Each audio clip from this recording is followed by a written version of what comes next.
To another episode of Almost in Agreement. This episode is brought to you by Fanatic Brewing. FanaticBrewing.com/agreement. Please check them out. Support them for supporting us. Go to the website, FanaticBrewing.com/agreement, and check out what they've got going on there. Their tap room, which is called the Fan Base, is open on Tuesday, Wednesday, Thursday, Friday, Saturday at 5 p.m. till later. Where on Thursday nights they have open mic night comedy. On Friday and Saturday they have a Black Angus burger or Black Bean burger for $5 and a $3 pint special. Go down there, check it out. Tell them that we sent you so that they can feel like they got their money's worth out of sponsoring our show. We are Almost in Agreement. You can check us out at Facebook, Twitter, and YouTube. We also have a website. It is almostinagreement.com. You can go there, get all the episodes, check them out. You can also go to your favorite major podcast provider and get us there. While you're at any of these places, send a like, a share, whatever the cool things, a thumbs up to get us to help us spread the word. We also have an email. It's almostinagreement@gmail.com. If you want to shoot us a note, if we missed something, you can tell us about it that way if you want to. Me and Sam doing the thing. Here we go. Sam Alamo, what's up, buddy? No, not much. Not much. All right, so we got kids yelling in the background. That's okay. Yeah. No worries. This is a working household. We're on summer break. We got an extra kid. Memorial Day weekend. Missed my opportunity this morning. We in the Scouts do a flag placement thing at the Veterans Cemetery, right. And I haven't got a chance to do it because I've always been working Saturdays. And I was like, I'm gonna try to do it this year because I don't work on a Saturday finally. And I slept in. And both mayors were there. Really? Yeah. I did get to meet Mayor. I mean, I told you about meeting Mayor Jacobs, and I got to meet Gloria Johnson the other day, as well as Andrew Roberto, District 2 City Councilor. He did his relaunch party. I met the mayor of, I guess it was city mayor. He was city mayor from 78 to 86 or something like that.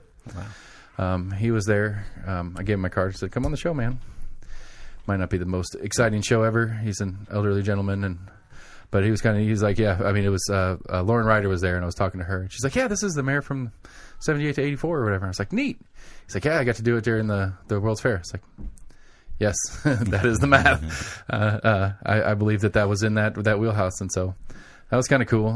Could be interesting. I mean, if he's keeping up with current politics, yeah, or I mean, just some of the history. In the city, exactly. Like what the juxtaposed of like, what's the difference then, what it is now? Yeah, it would be kind of cool to talk about like how, I don't know, like what was the population of Knoxville during the World's Fair?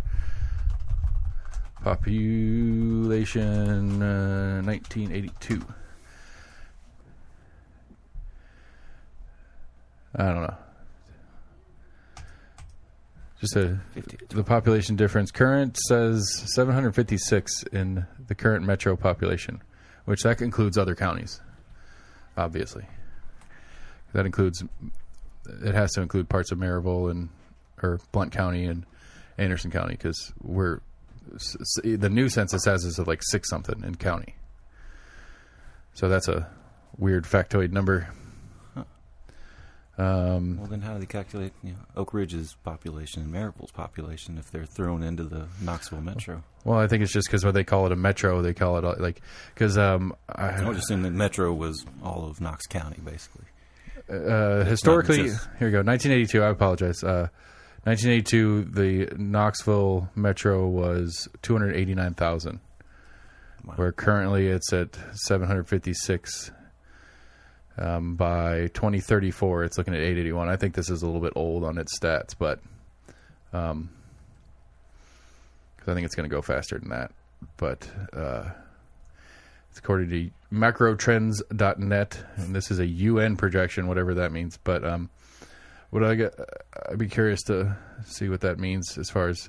But I think it's like Larson J put out a cool picture. I don't remember if I resent it to our group chat or not. But it was I don't think so. It was stats on the number of people that live in Knox County that work in surrounding counties, or that live in surrounding counties and work in Knoxville. Mm-hmm. And it's pretty interesting little, like, I mean, I can't remember what it was, but there's a bunch of people that live in Blount County that work in Knox County. Like it was at least a 5-digit number. It was like, I want to say it was like 40-something thousand people come into Knoxville to work. I can believe it. Yeah. When I was working in Maryville, living in Knoxville, I definitely saw a lot of traffic. I mean, all you do is jump on Alcoa Highway or Pellissippi, and you're right in the heart of either downtown or West Knoxville. Which is funny because I was looking through that. We were looking at that pre-show, the session highlights that Massey gave me. Somewhere in there is another Alcoa Highway project. They're about to start another project on Alcoa Highway. They've got 2 currently going on. They have the whole new interchange they're putting at the airport. They're redoing the... Yeah, I hadn't seen that in a little while. I know they were doing construction right there. Yeah, they're changing access. And that bit, like where the split is to go into Alcoa or it's like Maryville. right before, I think they call it like, Hunt Road right there. Yeah, but they're putting in a huge complex right there on, like, because there's O'Charlie's and stuff that's in between the Y of the split. All right. But on the opposite side of the road, they've been Yeah, building up. They've right. got the roads there, but I haven't seen anything. Right, and so some of what they're doing at the airport right now is access for that as well. But looks like it's going to be in Turkey Creek or something. yeah, that's what it looks like for sure. It's going to be big, whatever it is. There's that word. Wasn't there supposed to be some kind of Amazon facility going in there? Yeah, I don't know exactly where it's going. I mean, I've heard about it because it was one of those, like, everybody was confused because all the Easttown talk, and it's like, well, since Maryville's getting one, does that mean the Easttown thing's not happening? It's like, no, both are happening. I was thinking the Easttown thing was more of like an office complex. I'm not sure if it was going to be a straight up fulfillment center, but could definitely be wrong. Yeah, I don't know. I mean, we thought here it is. Found the thing. This is commuting patterns of Knox County and surrounding counties. This is from 2018. So if in Knox County, 136,000 people live and work in Knox County. The TPO is the 6 counties, 8 counties, however many county region thing is it. But like Blount County, 18,400 come in to work in Knox County. And while 11,800 go out. And so like it's a net plus whatever. But I don't know. Anyway, it's an interesting little... It's not too surprising. Oh, James May. Like the James May? No. Yeah. James May is mean on his comment on there. That's not very nice, Mr. May. It's almost certain, Topside Road has lower living costs, so there's a lot of people that were trying to find houses and apartments right there off of there. That way they're right smack in between Maryville, Alcoa, and Knoxville. Yeah, and you can jump on there and get in here pretty quick. There's a significant number that go to or from Anderson County to Blount County. That's interesting. But there's 31,000 people that live in Knox County that work outside of this 8-county, 1, 2, 3, 4, 5, 6. Then you've also got Denso and the actual Alcoa business. Right. Alcoa. Large factories. I don't know how many people actually work at Alcoa still. Yeah, not that many. They got bought and downsized and all sorts of crazy stuff. 11,000 come in from Anderson County. 15,000 go out. It's interesting. Oak Ridge people. Yeah, big money. 1,700 go from Blount to Anderson, and 900 or almost 1,000 go from Anderson to Blount County. But it is older data, as Mr. James May so rudely stated for us. In case you didn't see the year in the title, this is 3-year-old data. Right. I don't know how they collect said data, but anyway, it was an interesting little tidbit on the conversation we were having. But anyway, I think goes into my Metro stuff. Apparently, I'm not the only one that wants Metro in Knoxville. Nobody's come forward officially yet, but I've heard some rumors of some politically minded people. It's and again, it goes back to the whole thing that has been explained to me as what's really the hold up on it. It's not in most conversation, it's never been about whether or not it's the right thing for me and you, citizen resident. It's always about the politics of it. And so there is a group who wishes to see the city dissolved, but more for political purposes than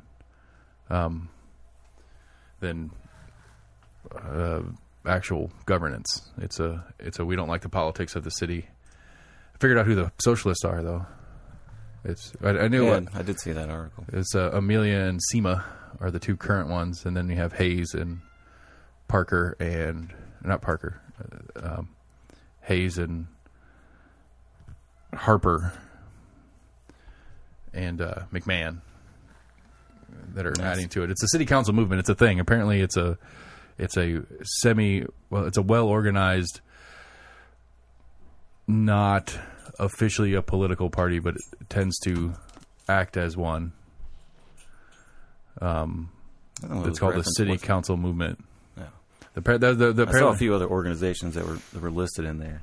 Apparently, the City Council Movement was behind those couple of marches that we had. Did you see those articles where there was like marches into random neighborhoods? And it was, it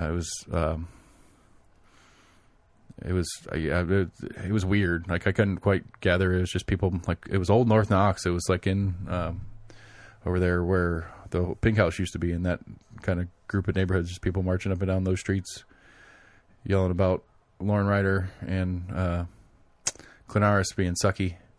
So it was a pro McMahon rally, but it wasn't officially a pro McMahon rally because it's not.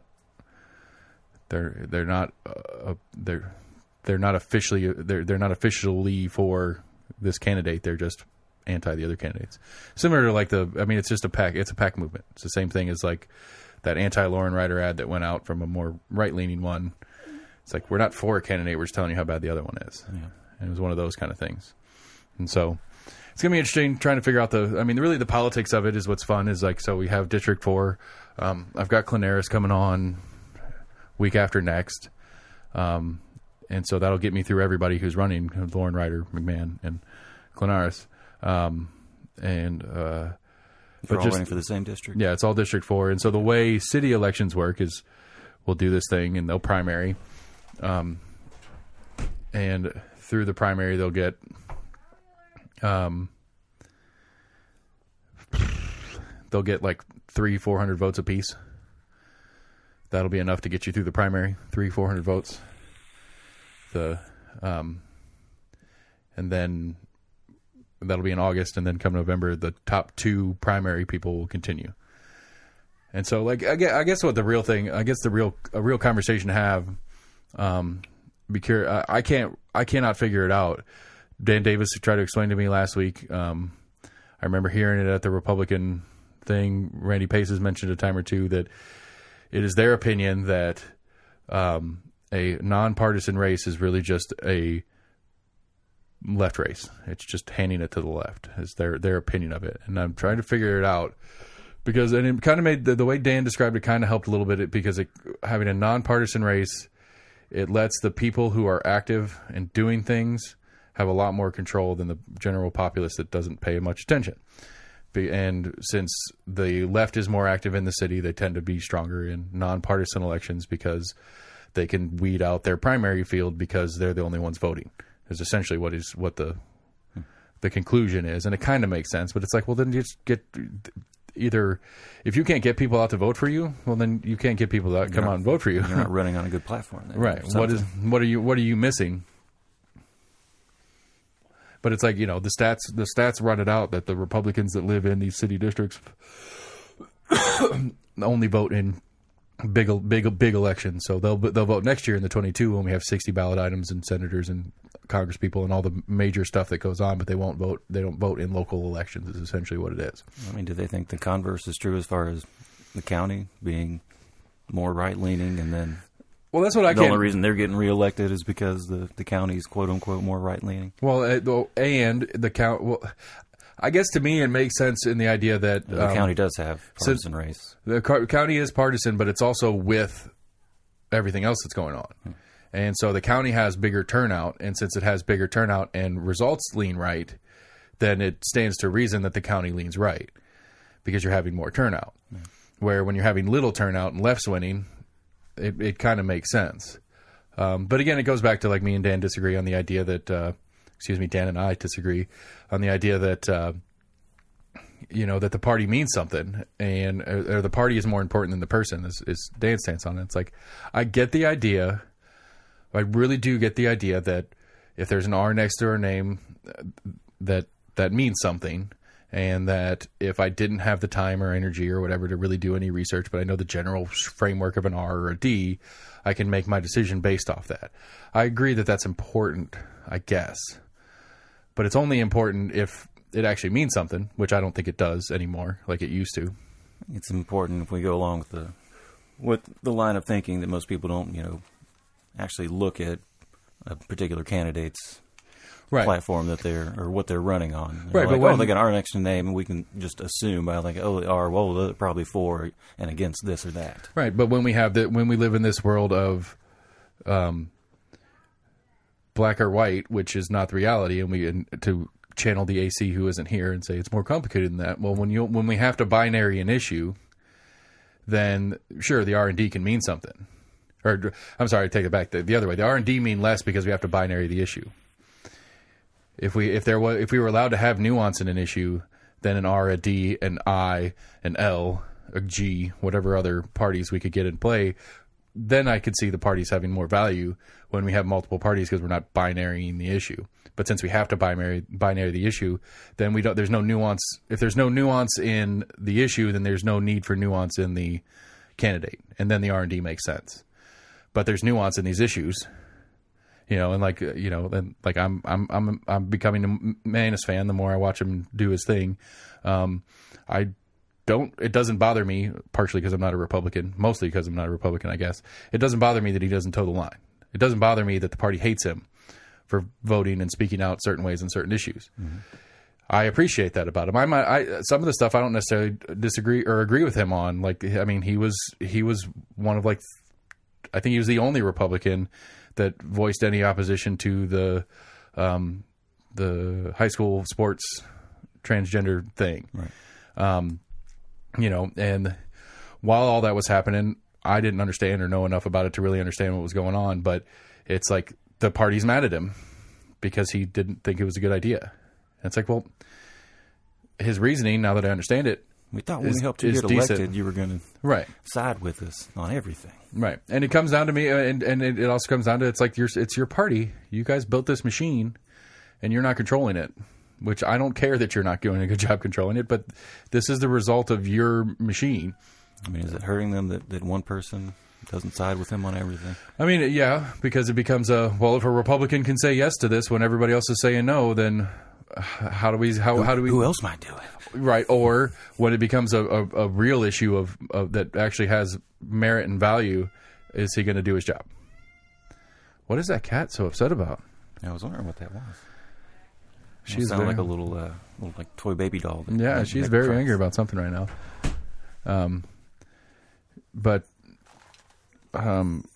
Anyway, I lost my train of thought on that. Anyway, I again, it's just like I can rationalize the reasoning for why people like the system, or especially people that are partial in the system, like the system the way it is. But just like everybody else, it's all about it's about the game of it. It's not about what's right for me and you, citizen. This is how we control, and this is how we take power, and this is how we keep power. And it's like, I don't care about that part of it. I care about what is the right and just and best thing to do for this community, this state, whatever it is, right. Moving forward. Not that, because we went on a tirade about how much we all hate Ted Cruz last week and stuff like that, and we found all sorts of videos making fun of him, which I agree with, but it's entwined in the system, and like we spent a whole bunch of, after the entertainment part of it, we spent a whole bunch of the episode talking about that, and the conclusion is, well, this is how it is, and it's like, well, how do we go about changing that? That's what was frustrating to me about last week. Last week was a good show, but it was very frustrating to me that the how do we go about doing anything? Well, it's never going to change. It's like, well, that's not acceptable to me. As much as I don't want to bring up Ted Cruz again, but I did just read a funny story. The AP does a thing, I guess, once a week or once every few days, where I think they do once a week of stories, I guess, that didn't happen. It's all these crazy news stories of this was totally false. But apparently there was some videos on, I'm not even sure what platform, that somebody had superimposed. It was Ted Cruz. I want to say it was on a Hannity show, but supposedly I guess somebody superimposed like a spider or a fly, and him eating it during the interview. I was like, no, this is not. Ted Cruz does not really eat a spider during a Hannity interview. Was it him? Really? Was that a thing? Was it him during the primaries that a bug landed on his head?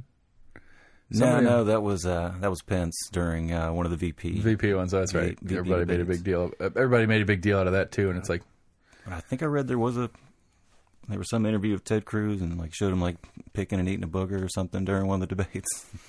Yeah, whatever. It's a human being ish. He's a human being. I just don't like. I don't know. It's just that's what's becoming the most.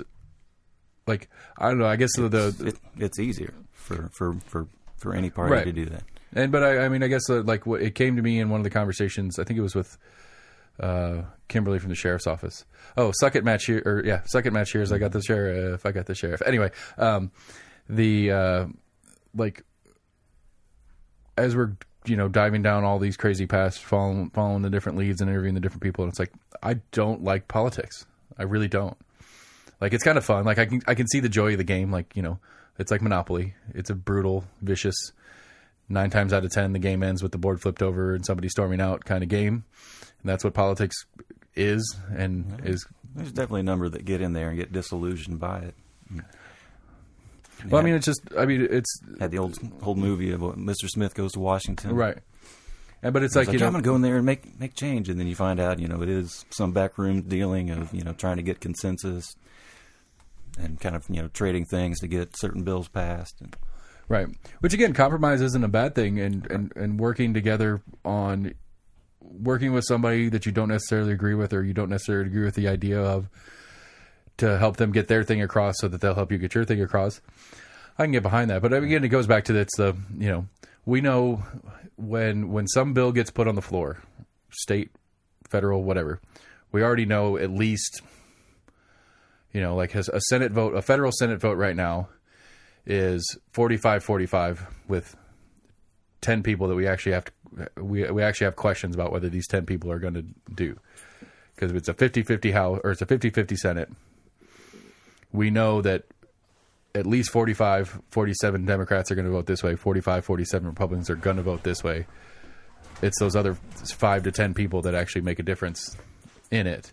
And then those 5 or 10 people are all swing state people, so it goes even further down the shithole that is, as much as, all the states are supposed to be represented, it's really those 7, 10 swing states that do all the real legwork. Right. Because if, an Ohio senator is worried about re-election, he's actually going to make a decision based on his constituents where, Tennessee guys, they don't care. It's going to be a red seat. It might not be them. Probably will be if they seek it, but it's going to stay a red seat, so it doesn't matter. It's that purple seat that matters, and that sucks because that puts these West Virginias and West Virginia, Ohio, North Carolina now more than ever, Florida, Texas,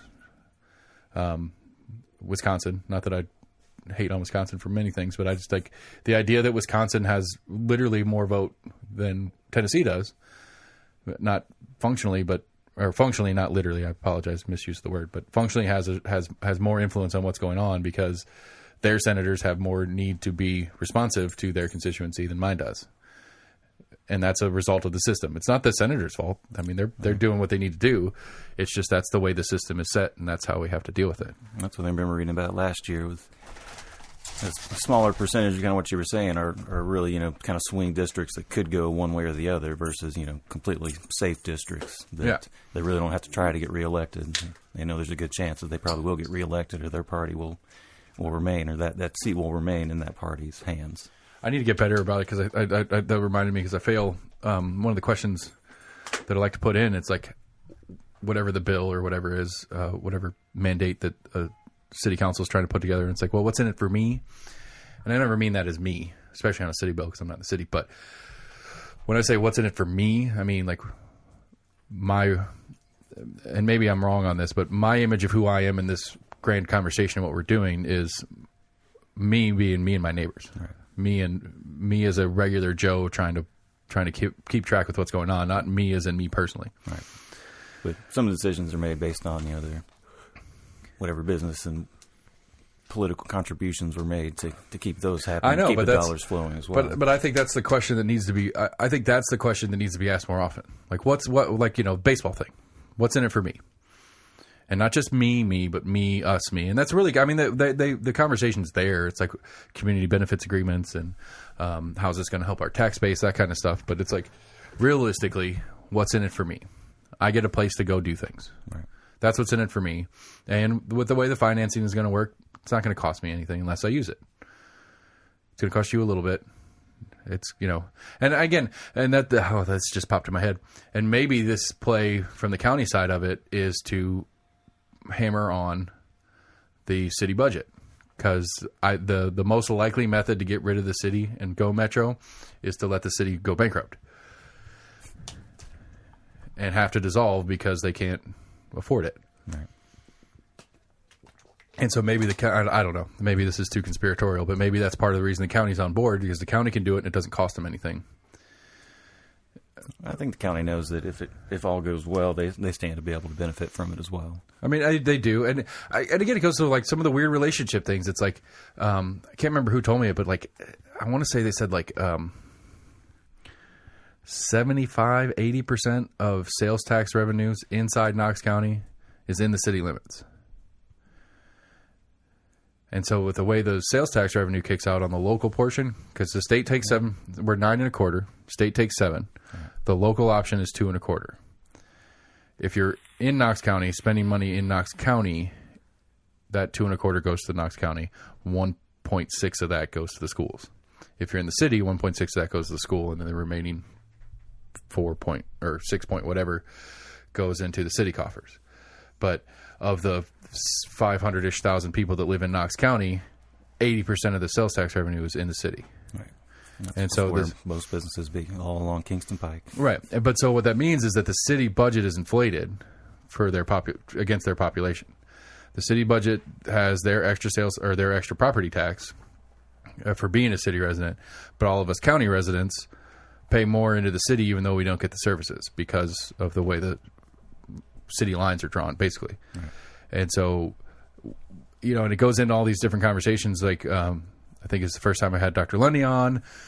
She was talking about how she gets people wanting sidewalks fixed or, some little municipal kind of thing. And like, there's this weird little, well, that's the city's job. And the city's like, well, we don't have enough money. The county can do it. And so there's this back and forth on who's responsible for a certain action financially. It goes. That's a state road. That's state money. Right. It goes into our flooding issue down here on North Shore, is that it's a state road. City owns the easements, but it's in the county. It's in the county. Like it's in a really dumb. It's in the probably the worst annexed portion of the city too. That's probably TVA water too. Right. Right. Well, and if you go, depending on how far down you go, the other side of it's Blount County, and we might have to bring Blount County into the conversation. Some Blount County wastewater is probably in there somewhere at least, but and so it becomes this pass the buck game, which again, I don't know. I guess what I'm trying to kind of work around here is like trying to follow the money doesn't make sense because there are county residents are spending money in the city. City's making more revenue, even though they have more services, but they don't. It's trying to track this whole thing down is uber complicated. And to what end? And that goes back to the what's in it for me. Why are we doing it this way? Who does this benefit? It benefits the city, not necessarily city residents. I don't know, because then we have to go into the city budget and see if it's worth whatever.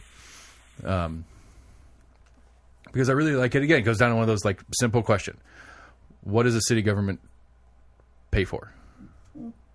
Cops. That's an easy one. Trash pickup. Right. Fire. Yeah, and fire. I don't know if the EMS service is the same. I don't know if it's a city contract with Rural Metro and Superior or whatever. There's a few different ones. There's the AMR, and then there's the Priority, I think, that drive kind of like the Sprinter van type. Yeah, that's ambulances. What I said Superior, but I think you're right, Priority. But anyway, like I don't know how that goes. But we're talking $300 million. I think 80 something of it is the police department. So $200 million for trash pickup, fire service, and ambulatory services. Obviously, there's more going on. I hear fire trucks all the time. Right, they're busy bumblebees, and and again, it's one of those. They show up to car accidents as well. Usually, they're one of the first ones there. Right, they generally have a paramedic or two with them. Right, they are the first responders, and and then again, it goes into one of those things where you get into some of this conversation about having like.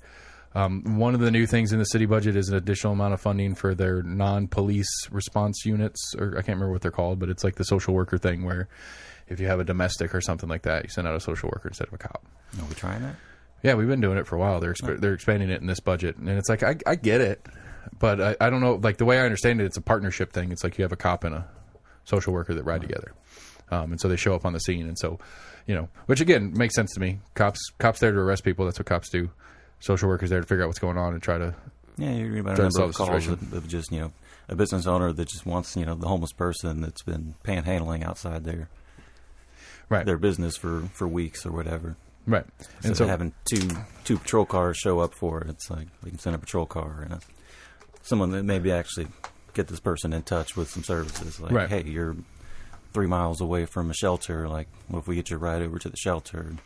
Which all tends to fall on the sheriff in the county, which is weird because when I was talking to Spangler, suck it, man, cheers, that he wouldn't give me the number. Like, I was asking him, like, one of his things that he was pushing for some extra money for raises for his people and whatever, for his uniformed officers and all that kind of stuff in this budget season. And he's like, I'm having a hard time keeping. He's like, I think he said they're 13 or 16 short of his current roster and 40 short of what the Department of I can't remember what it calls national level some security thing, national level. I'm blanking out on the name. Homeland Security? Maybe something like that. Apparently they have a research team that's in whatever department. We'll stick with Homeland. I don't think that's correct, but whatever. Homeland goes out and they do like how many officers should you have per resident kind of thing. Right. How big is the space? They have a formula that they figure out.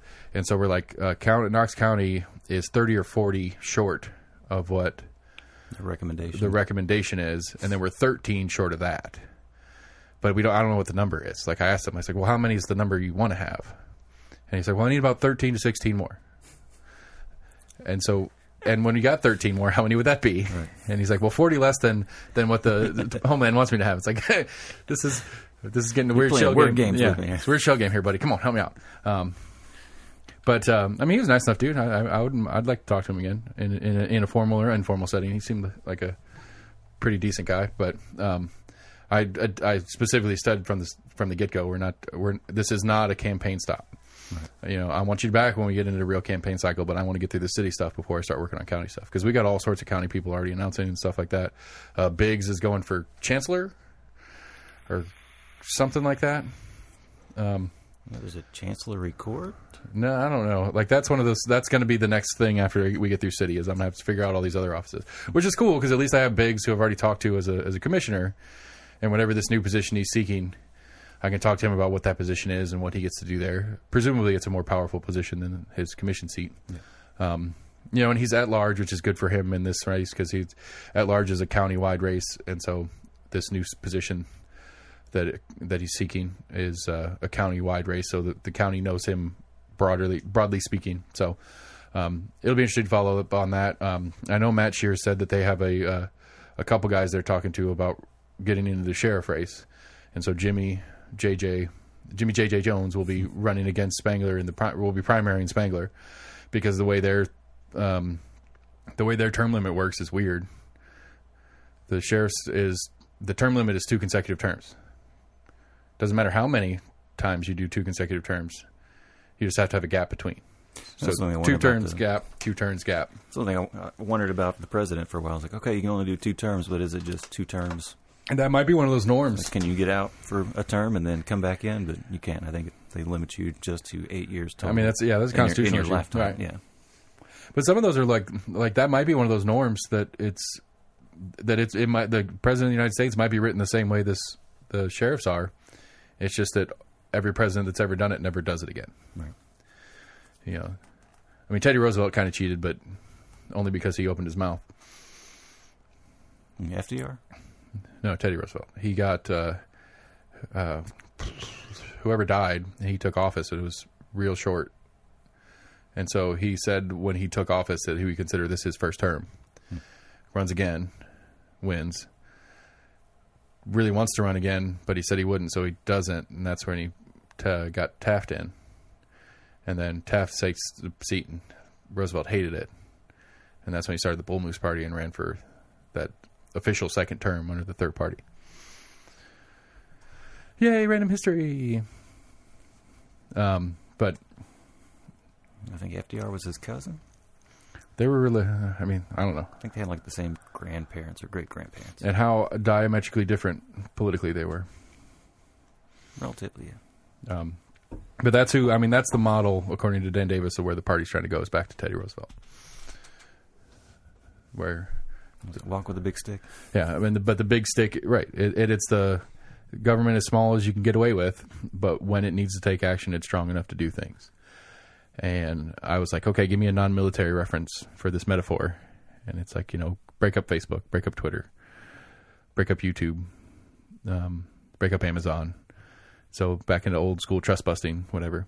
Which I don't know. I need to talk to an economist about some of that kind of stuff, because it's easy to just kind of go, yeah, Amazon needs to be busted because they're, and the more I think about it, the more I think this Amazon over at Easttown's a bad idea for us locally. It'll be nice as a consumer of it, but the retailers lose their one edge that they have right now against Amazon. Right. And I can get it same day. And it's like, well, then I don't need to go over to the apothecary or whatever that little boutique is over there and pick up a dress. I don't know what I'm talking about right now, but whatever. Like retailers that are here locally are going to suffer for it. And that's, this Amazon. That's been an issue for years. Yeah. And in the past 20, 30 years, malls have kind of slowly kind of dwindled more and more. Right. And that was, pre-Amazon. Right, but the one thing the mall has right now that, I mean, who was I talking to about this? I think it was my dad. I think Dick's Sporting Goods about to go into West Town. No, they're open. They opened this weekend. Oh, did they? Oh. Yeah. It's crazy. It's huge. Did they close the other one? Haven't been inside it yet. The other one's down the road. It'll stay for a little bit. It's pretty close. Yeah. Pretty damn close. Well, I was talking to my dad about it, and my dad was like, it's like some of these retailers are doing it themselves. Like, I mean, I guess we have a version of it. We went, I don't know. I guess you could buy a couch on Amazon, but like we were furniture shopping, and with one of our stimulus checks, and everywhere we went, and apparently we were talking about this, and you were saying that years before you went couch shopping, and it was order it. Yeah. It's like, well, what the fuck's the point of me coming in here? Yes, it's nice for me to be able to sit on it before I buy it, but I got to wait 6 weeks.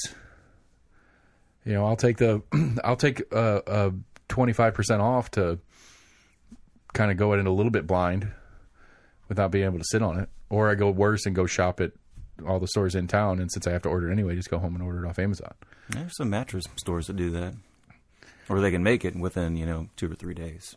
I don't think it's a week's wait. I understand it in the business model of it. I do. Like, I understand the business model of it, like a rooms to go or whatever. Like, we ended up getting ours as one of their floor models. It was a floor model, and that's how we got ours. But like, I understand the business model because it costs less. You have one giant ass warehouse somewhere close-ish by that you can get stuff delivered within a couple of weeks. But then you don't have to have each store have 10 units and have giant warehouses on the higher, more expensive commercial property and stuff like that. I get it, but at the same time, when you have two advantages over Amazon, and that's you can test it in person when you go in the shop, but you can also walk out with it when you're done. Same day kind of stuff. Those are the two things that a normal retailer could beat Amazon on. Can't beat them on price. It's just the reality of it. But you can beat them on those other two things, and a lot of retailers are going the other way. They're going to, to try to get closer to price. The only thing you get from us is to touch it before you buy it, but then we're going to ship you a new one out of the warehouse way off in the distance or whatever. It's like, I think my dad said he was trying to buy some appliance, maybe a fridge or something like that. And he went in there to buy it, and with the intent of having them deliver it within a day or two. And they're like, well, I'll have to order it. It'll be this, that, and the other. And then he got all pissed off because they weren't giving him a veterans discount. I can't remember if it was Lowe's or Home Depot. And he went to the other one because they wouldn't give him his veterans discount. Which, whatever. He wants his discount. For a big purchase item. Right, and he wants his discount. And, I use Max all the time for his veteran discount. So, but that reminds me of one in the bills passing thing that kind of bothers me. There's a new, if you or I were murdered and they offer a reward or whatever like that for information to help or whatever, new state law has a special subsect for rewards offered when it involves first responder, EMS, police, firefighters. And I kind of resent that because I'm hateful. In the event that they're one of the ones that are murdered. Right. If a increases the reward on right for information. Right. Because a policeman is more important than I am. I know this is one of those things that I'm looking at it the wrong way or whatever, but it's just that they're supposed to be citizens. That falls into one of the many things in the category of why there's an us and them, because they're more important to the state than I am. Finding justice for them has more value than finding justice for me, or to at least according to the state, and that to me, underscores the us and them mentality that the state has between police and regular citizens, and I don't like that. I think it's a problem. I wonder if there's a section in there for legislators as well for information. I don't know. I think they would have squeezed that in there if they're going to pass a bill. They might as well. I don't know. There's plenty of investors include themselves. There's plenty of investors in these legislators that'll pony up money for their reward. Sure. I spent a lot of money on that guy to get him in there to do the things I wanted him to do. I seek compensation for the damages done by whoever assassinated my. I just gave him $1 million. Now my pocket. You can't do anything for me. Right. I invested in that legislator, so you owe me money back for killing him. So I don't know. That's a mess. That's a whole big old mess. But I don't know. What else we got? I did the sheriff. It was kind of I don't know. I didn't know where to start with him. It was one of those. I did kind of the same thing. I talked about where he sits in the thing, and he, in a very politically sound way, basically said he doesn't answer to anybody, right? Which we already knew, but I got him to say it, which I guess is cool. But it was a pretty cupcake. I wasn't trying real hard. Is it just the governor? I mean, right? He is like the main thing. The main thing that I got out of him, that I wanted out of him, understanding wise, is so if county commission puts a mandate in, like they didn't do, but let's say, for example, we're full on pandemic last year, March, April, whatever, and the county goes with the Board of Health thing and starts mandating masks and starts mandating business to shut down at certain times, this, that, and the other. The sheriff is no obligation to whatever the word is, police that mandate from the county. Now the state puts it on. It's in his job title, and so the only recourse we have is election or recall, which is near impossible, especially for a sheriff. Right. I mean, it's near impossible to recall anybody, and so It's like we're stuck with it for a couple more years. So if we really, really, really don't like it, we're stuck with it for a couple more years, and then hopefully everybody remembers become election time of that thing that we really didn't like that person did. But then it doesn't matter. We get another one. We get another R suit in the place, and same shit happens. But that's when they're looking into the whole recall process. I've brought it up a number of times. It started to kind of rub me wrong as well. I'm like, cause that's always like, oh, we can just recall him. You can vote him out of office. You have the power. It's like, well. Yeah, I mean, how easy is that really to do? There's been that you say, oh, that's the option. There's been a move in California to recall Newsom for 6 months, and lots of people with lots of money behind it, and it's just grind. And for Newsom's side of it, he just has to wait. And I think the election's upcoming. Right. By the time the recall group gets enough things together and in place, it's going to be close enough to election. Which I guess doesn't put tinfoil hat on. That could just been a way to just go ahead and start shitting on him early, leading up to the election. Sure, for sure. But I don't know. I mean, it's just you could do that. It'd probably be cheaper. Like as your activist group, whatever activist groups and stuff that are together trying to push this recall, you could do all the political theater part of it way less expensive and probably just as impactfully without actually doing the recall. Well, I'd say to the number of people that aren't keeping up with anything, if they remember they were getting ready to recall him, like there was people that were going to try to recall him. That's a fair point. They're like, oh yeah, people were getting ready to kick him out. Right. And so again, I don't know, it goes back like Dan and I were talking about it, and his anti-libertarianness calls me selfish, which I was really confused by. There's a little bit of an air to it, yeah. I mean, it's personal responsibility, which is a Republican tenet. But I guess what he was getting at is that there's a difference between, what was the word he used? collectivism and communism. Communism is collective, but collective is not necessarily communism. Yeah. It's like, I get that. But the libertarian stance on it is it shouldn't be obligated by the state to be part of the collective. It should be voluntary by the individual. And that's the big difference. Like, I'm not opposed to any collective thing. I'm just opposed to being forced to do it against my will.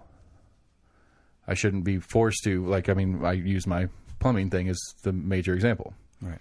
A year ago, I was doing no harm to my neighbors, the community at large, by having a septic tank. Because if they were harmful, they would have been banned on new houses, and I would have been forced to do it sooner. It wouldn't have been, well, wait till it quits working, and then you have to hook up. It'd be, you have to hook up now because it's damaging to your neighbors. Yeah, I mean, one thing comes to mind as far as, you know, could possibly be damaging to your neighbors was if your neighbors had a well system and your septic system was leaching out into their well system. Yeah. Right. But I don't know what the well. It's the only instance I could think of. I don't know what the rules are to those around you. I don't know what the rules are on wells right now either. In some states, you can't do it at all. Yeah. We're seeing that, you know, in the backs of newspapers. They've always got, you know, 1,000 acres of land at, you know, pennies on an acre. What they don't tell you is that, you know, there's no roads to it. There's no water access. Right, and you can't do anything. You've got to, like, helicopter your ass in there. Like, yeah, you can buy it, you can own it, but you can't drill any wells. Right. You can't mine on it, or, you know. Right, all the restrictions that go along with it. And so it's like, I understand that in my statement it sounds selfish, but it's only selfish if I'm doing harm instead of whatever the collective is asking me to doing, which I'm not. There was no harm in what I was doing beforehand. Right. It was just, this is what the collective decided that I have to do. And so even though I wasn't doing harm, I now have to do their version of no harm. And it's like, that kind of thing is where I'm... But no one's able to give you a clear answer to why you couldn't just put a new septic system in. Yeah. Well, no, I mean, state law. That's it. Yeah. You know, and Massey or Manus, other than this is the state law, both of them basically saying that's well before my time. I don't know how or why it's there, but that's what state law is. And it's like, cool. I wonder who would know about that. Good on the planning commission guy. Maybe he knew about planning codes. Mm. You know, and it goes way back. This was like episode like 5 or something like that when we were talking about. Again, it might have been episode 3. My bad. Our most popular episode, by the way, is Seth's intro to bad libertarianism. Go back and listen. For some reason, everybody else does, but it was not a good. It was not a good one from my point of view. But you know, we were talking about. We were having a whole conversation about, like, this is my house, this is my yard, I can do what I want with it. And then, you know, push back on, you know, like, well, if it's damaging your neighbor, if it's ugly, like AC's big thing was like, well, I don't want to live next to an ugly house with 15 cars in their backyard. It's like, well, then don't buy a house there. You know, well, maybe they do it after I move there. It's like, I don't know what to tell you. Like, it's their house. Like, I'm okay with that. It's not doing any damage. And we hypothesize on some things that could be a problem where, you know, you have a bunch of cars there that are breaking down and oil starts leaking and gasoline starts pouring out of it or whatever because the gas tank, you know, deteriorates to that point, and then that gets in the groundwater and it does damage to you. Okay, fine. But as far as like the state saying you can't have more, like my issue at the time was like we had that's when we had the not Volvo. That's when we had the Volkswagen, and we wrecked it, and I had it towed here because I didn't know what to do with it. Didn't know how bad it was, how much it was going to cost to fix it. So I sit in the driveway and I get a warning citation from the county. It says you can't have this not working vehicle in your driveway. It's like, who am I hurting here? And then, you know, AC's answer is like, well, it looks bad. It's like, I don't care if it looks bad. It's my house. It's like, well, your neighbors might. And then we got in the big argument on whether it changes value. Right. And it's like, AC, of all people right now, is in the worst position to make that argument anymore because he can't find a house to save his fucking life. And because the value is not based on the yard maintenance, the value is based on how many houses are on the market, how much you have to spend, how many other people are trying to buy the house. You know, and so if, like right now, if there's and AC's bougie enough that he probably wouldn't buy a house if the perfect house that everything he's looking for is right there, but the neighbor has 15 cars in the yard, AC might not buy that house. But it doesn't change the value of the house, just changes AC's value on that house. Somebody else will buy that house. Yeah, I mean, I've never really understood, you know, an ugly yard or whatever affecting other people's market value. It's one thing that's always kind of boggled me as to how property assessors really assess that. Right. I mean, they don't. Your next door neighbor versus 5 houses down. That would be a good follow-up. Does that affect you less? That would be a good follow-up on in getting a property assessor, somebody running for the property assessor office, because I believe that's on next year's election as well, is do you take that into consideration? I know our friend's dad not far from here. I guess it's like a tax or property assessor came and was like, oh, yeah, he put on a big front porch and a big, huge kind of roof over the large porch that he added onto his yard, but I guess that expanded his square footage of house. Right. They're like, oh, yeah, your tax is going to increase now. He's like, but they can't. What the fuck? I just put a porch so I can hang out outside. Well, I guess they can't. That's what I'm still confused about, because that's the argument that everybody says and why effectively Knox County property tax has gone down. Because it's state law that your taxes cannot increase by an assessor's value of your house. So, like right now in the boom ass market that we're in, not that the assessor uses that as part of the reference, but right. And it's not about sale value. It's just when the assessor comes by, which I think is a weird part of the system too. So they just drive around like, oh, you just had some work done on your house. Oh, what's your square footage now? Right, and so I don't like. So that's what's weird about it is so like you could take a vacant lot. You take a vacant lot, you build a house on it, the value goes up, but the taxes don't. Until the next time it's assessed. But then the next time it's assessed, you already own it, and they can't raise your taxes based on the assessed value change. So that's what I don't quite understand about that one.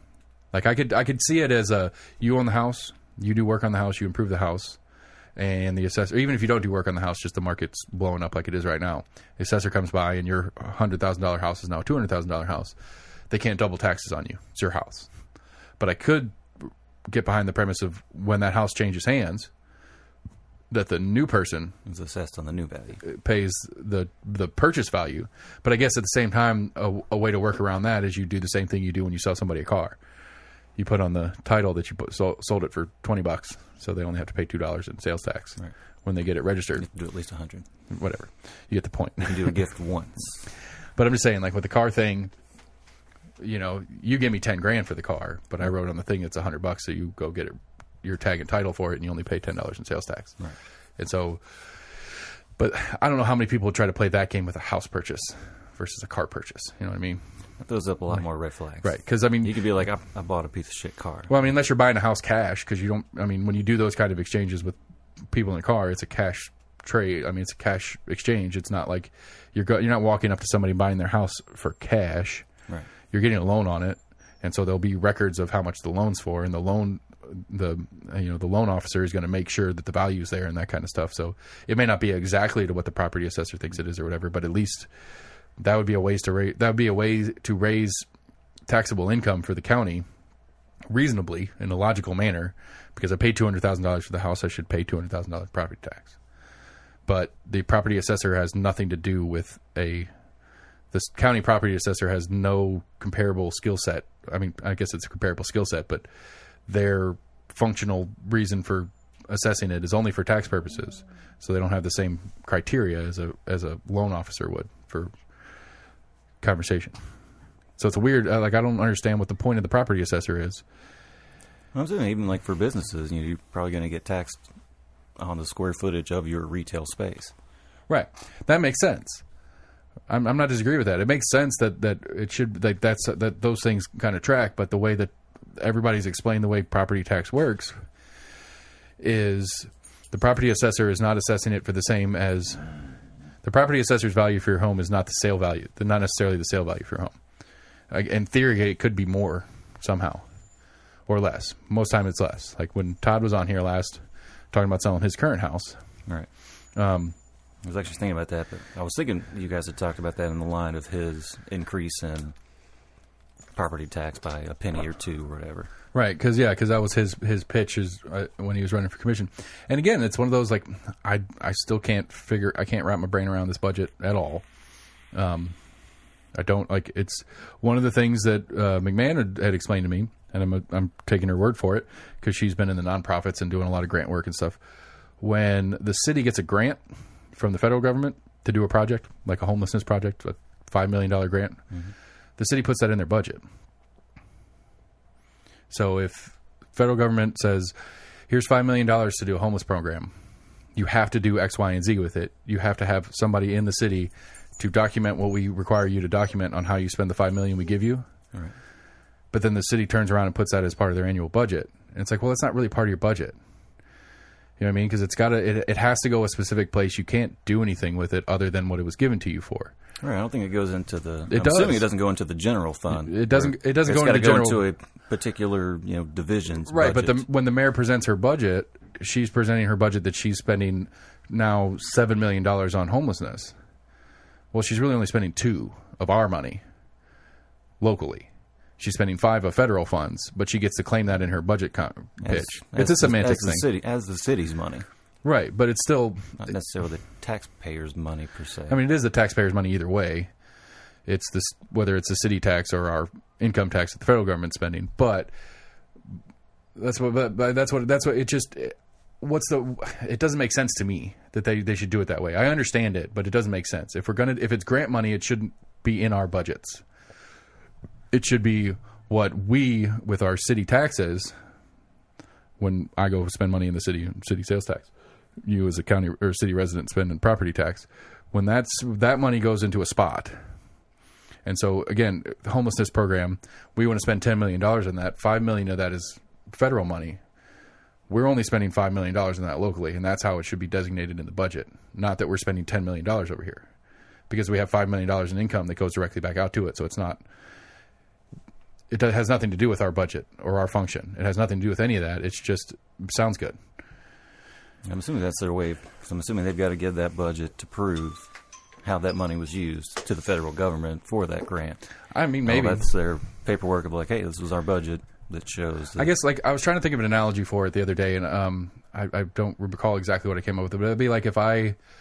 Well, I mean, would that go in line with like the PPP loans? It's like a business when they filed their taxes, they got $10,000 or whatever. I'm assuming when they file their taxes, they've still got that's still a part of the taxes they're filed. It's like, hey, that $10,000 was income. No, it doesn't count as well. I don't think so because it didn't. I'd have to check with the accountant. That's why we hired the accountant. Thank God. I'm assuming a business has to say that was still account for money that came in. I mean, it should still go on the balance sheet, sure. But it doesn't. It shouldn't go in our budget because again, it's like if I don't know. I'm trying to think of an example. So we're on the hunting trip or whatever, and like I give you $10 because you forgot something or whatever. And you're like, I need $10 so I can go get some gas or whatever. I give you $10 for gas. You don't put that into your general budget. You don't say, well, I had $1,000 for the trip. Now I have $1,010. No, if I had a budget for that trip, I would write that down if I was being meticulous enough. Like I was budgeted to spend $100, but I forgot and only brought $95 with me, or $90 with me. Right, and you needed to borrow 10, not borrow 10. You were gifted 10, for lack of a better word. Oh, it wasn't a loan. No, that's my point. Just straight up give me $10. Right, but I give you the $10 saying you have to spend it on the gas or whatever it is that you asked it for. Right. You wouldn't go and put that on your sheet and say, well, now my budget for the trip is $100, but I'm spending 10 in gas. It'd be I still have $90 to spend on stuff. Again, that's not a great example, but that's kind of where my process was. I'm trying to fix an analogy for it. I think we've just reinforced that budgets are just very confusing, and there's a reason only certain people know how to read it. Because then we can't. It's harder. It's harder for us to break it down and critique it when it's complicated. But I don't know. Again, like I said, to me, it just if there's no choice in the money, then the mayor who's making the budget shouldn't be able to present it like it was her choice. It might have been her choice to go seek the grant, and then she can, pat herself on the back for seeking the grant, getting the grant, and spending the grant. But it shouldn't be part of this budget conversation. It should be, we went out and got this grant from the federal government to do this, and this is how we're spending it because we have to, because the government said so. But it shouldn't be, it should be, for the city budget should be, with the way the income part of it works is we anticipate on collecting this much money over the next year, and this is how we're going to spend this much. I'm sorry, let me back up. We anticipate collecting this much in property tax, and this much in sales tax, and this much in other stuff, which is like their fucking tickets and court fees and shit like that. We anticipate collecting this much, and this is how we're spending the money that we are collecting from you, the Knoxville residents. Not this is how we're spending the money that we got in a grant. It just doesn't. It doesn't make sense to put it in there to me. Yeah, I see what you mean. I'm assuming there's something that says they should put that or need to put that into a budget. Maybe. I just don't like it. I think it's a silly way to do things. I think we all wish things were simpler. Well, yeah, but like AC says, it's more complicated than that. Right, but it shouldn't take. It should take an act of Congress to fix it, but just because it's complicated shouldn't.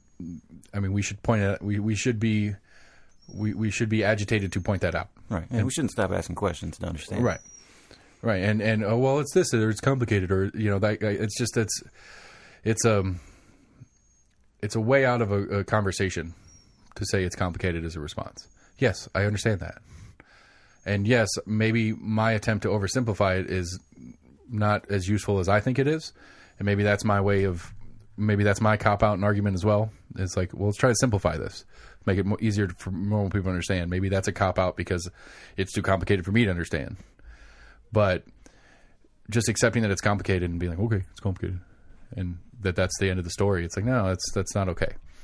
And that when it's something that's like when we find a specific, like this one for me, this is specifically complicated and it's misleading at worst or at best, and it should be addressed as such. And I resent being shut down because it's complicated, I guess is what I'm getting at on that. What else we got going on? City race is coming up. Went to a kickoff party for Roberto. Got to meet him in the flesh and guilt him for not coming on the show yet. I was like, man, we got to work the schedule out. He's like, I know, I'm it's been really busy. And he gave me apparently he's an attorney by day. And so he's like, I had so much time this time last year because the courts were closed. So much. He's like, we got so much backlog court cases and all this kind of stuff trying to catch up on. And it's like, that's cool. I respect you. I get it. This is not a full-time job. It can't be. But it's just an hour, dude. I meant to look up the other day. I'm kind of thinking back, it'd be nice to have Eric Lutton back on, but I know he'd mentioned the Harvard study they were doing with the public defender's office. Yeah. I was wondering if that was still going on, if that had ended. Because I thought he had said the numbers should be coming out soon. Or I'll make a note. I'll email him. Probably ought to try to get Mementoff. Really busy too. Yeah, I'm sure. Probably ought to try to get Mementoff back in here and get an update on the stadium situation. The upper levels of the Sports Authority. Mamentov? Mm-hmm. He is the bond guy. That's what he does. Any major municipal thing, that's him. I'm sure he was part of the Titans new program that we were looking at on here. I think so. So yeah, I scrolled by it. I don't know where it went. But the original budgeting thing that we were planning on, the Titans did, and there's basically inside Nissan, whatever it is now. I think it's Nissan, yeah. Whatever the stadium is now in Nashville, inside the stadium, all those sales tax revenues are going to continue to go back into paying off the loan for that building. Apparently, that the original it's been there a while. They're probably doing a renovation or something like that, and they're going to pay off it's their way to continue to pay off. I think it got damaged in that really bad flood that happened 5 or 10 years ago. They should have insurance for that. I don't know. I just saw it passing through the thing, and then there's in there is the one that's set up for assuming that the city and county both agree and it passes. The state budget has $13.5 million that we will get. And that's in the first session review stuff that Massey and I did. I got to meet Gloria Johnson. I don't think she knows who AC is. I think I saw her on the news that same night. She's I don't know. It's weird. Like that's just a weird. That was a weird thing to be a part of. Similar to the Republican thing, there was a handful of people there I knew. I met either through the show, talked to the show. Dan Davis I knew prior to, but I got to re-meet him there. Mm-hmm. But it's just a room full of people. This one was at the Lakeshore at the Marble Church or whatever it's called. It's the new. Okay, yeah. It's a cool little building thing. It's outdoor. It's kind of like all open air. Yeah. But it was, and so Roberto I'd never actually met. I've talked to him one time through email, but I've never actually talked to him. Got to meet him. Matt Shears was there. I got to meet his wife, who's uber pregnant. Congratulations again on that, Matt Shears, even though you're a loser with my bets. Ready to burst. I think she's not that far along, actually. She's got a little while. But Lauren Ryder was there. I got to meet Seth something, who's running Roberto's campaign, and he ran some other campaigns. And so I'm going to touch base with him and try to get him on the show. It's like, you know, I've had that, like I had Joey Barnett, who was Manis's campaign guru. Mm-hmm. You know, Eric Wider, even though I haven't had him on the show in that context yet, but like the whole, like, what's the job? What do you do? What are you doing? Like, how's this all work behind the scenes kind of thing? And so I'm going to try to get him back on for that. And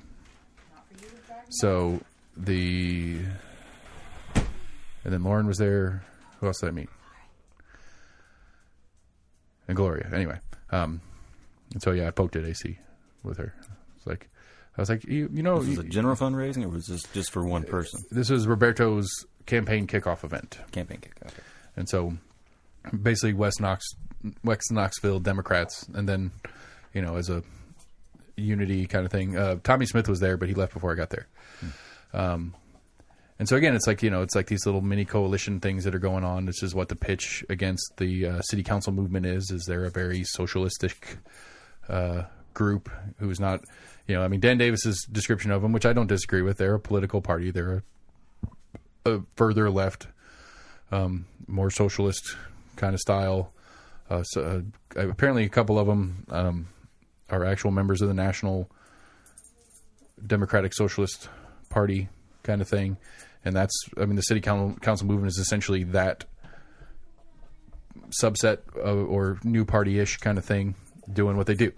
It's like, you know, it's not that we just want, it's, you know, for this specific example of the Roberto's kickoff thing, it was you know, Lauren Ryder, Tommy Smith, even Gloria Johnson, even though she's a state level rep, you know, having more on her team in the city council is good for her agenda as well. And so she comes out because since she's a state rep, she has more gravitas, for lack of a better word, because more people know who she is, especially locally. Right. And so it's good for, you know, it's good for her, it's good for the team, it's good for the thing, and so they all show up together. You know, same thing with the Knox County, you know, the GOP restructuring event. You know, you had Massey, the Manis was there, Burchett was there, all the current candidates are there, Biggs and Ward and all them were there. You know, because, you know, this is how we, as a group, get what we want done. And which, again, I love and hate the idea at the same time. Like, I get it. They're working with the community that follows them to their ends. Right. But it's all about them. And it's not, I don't know, it's not as altruistic as it could be, I guess, but it can't be at the same time. I understand that. It's politics. Yeah, it's the politics. But, you know, I don't know, it was fun. It was interesting to go to. They had edible cookie dough food truck. Ugh. Like, that's the whole truck is. That's one thing I never did. Where it's like, oh, I love just eating cookie dough. I do. Too. I'm it's like, fucking good shit, man. how do you eat that? Dude, like, I get sick. I've tried it once. I'm like, ugh. Every it tastes like raw dough. Every Christmas, the Mrs. Christmas cookies, there's probably at least 10% of that batch that doesn't make it in the oven. It's too good.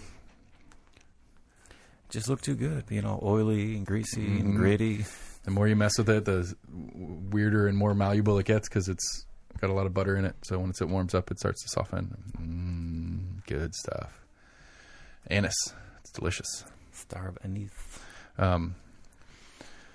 don't know. You know what licorice flavoring is? Anise. Yeah, like your black jelly bean. Yeah. Because my wife's awesome. For Easter, she gets me a bag of all blacks. Sick man. Love it.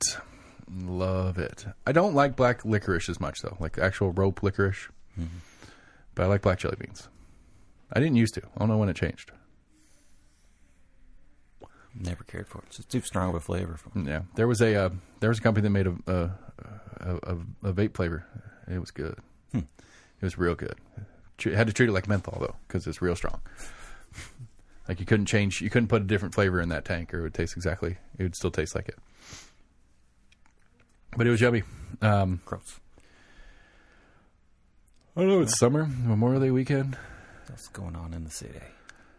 I'm sure there's something. I got so much shit in my freaking Facebook feed now. Well, there's an interesting story. I don't remember exactly what local county, but the comptroller had gotten onto him, and I think it was something that happened a couple of years ago, but it was like the sheriff and the sheriff deputy one of them at least admitted that for the officer test that they were kind of given quote unquote cheat sheets. Oh, really? And they said, well, it was really a study guide, and that's probably how the thing was made. And they first had tried to say they didn't know anything about it, but it may come down to no real penalties happening. Because I guess the state gives out like $300 or a certain amount of money per officer that passes it. I guess like once you pass it, you get like an extra, $300 bonus for being a new police officer. Yeah, I don't know how that works with their budget, they were too. complicit in knowing that these officers were cheating to become officers. I don't know how that works in their budget. I guess in hindsight, I wish I would have asked that. And I'm not sure if it was going to the officers or if it went into that county or city's budget. Well, I just mean, like, if his budget is for, I don't know what the number is because you dodged it real hard. If his budget is for 140 officers and he only has 117 on roster, what does he get to do with the other 13 officers' money? Like, does he get to hold that in their savings?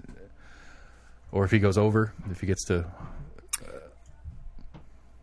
Yeah, I guess in his previous year's budget, hey, we need this much to pay for 200 police officers, and they give him $5 million to pay for 200 police officers or whatever, and he only employs less. Yeah, does he still get that same amount? And what's done with the extra that you're not paying those extra police officers that you didn't budget for? You know what that might be? That might be a comptroller question. Mm-hmm. Have you figured out who our county comptroller is yet? Have you emailed him and asked him to come on the show? No.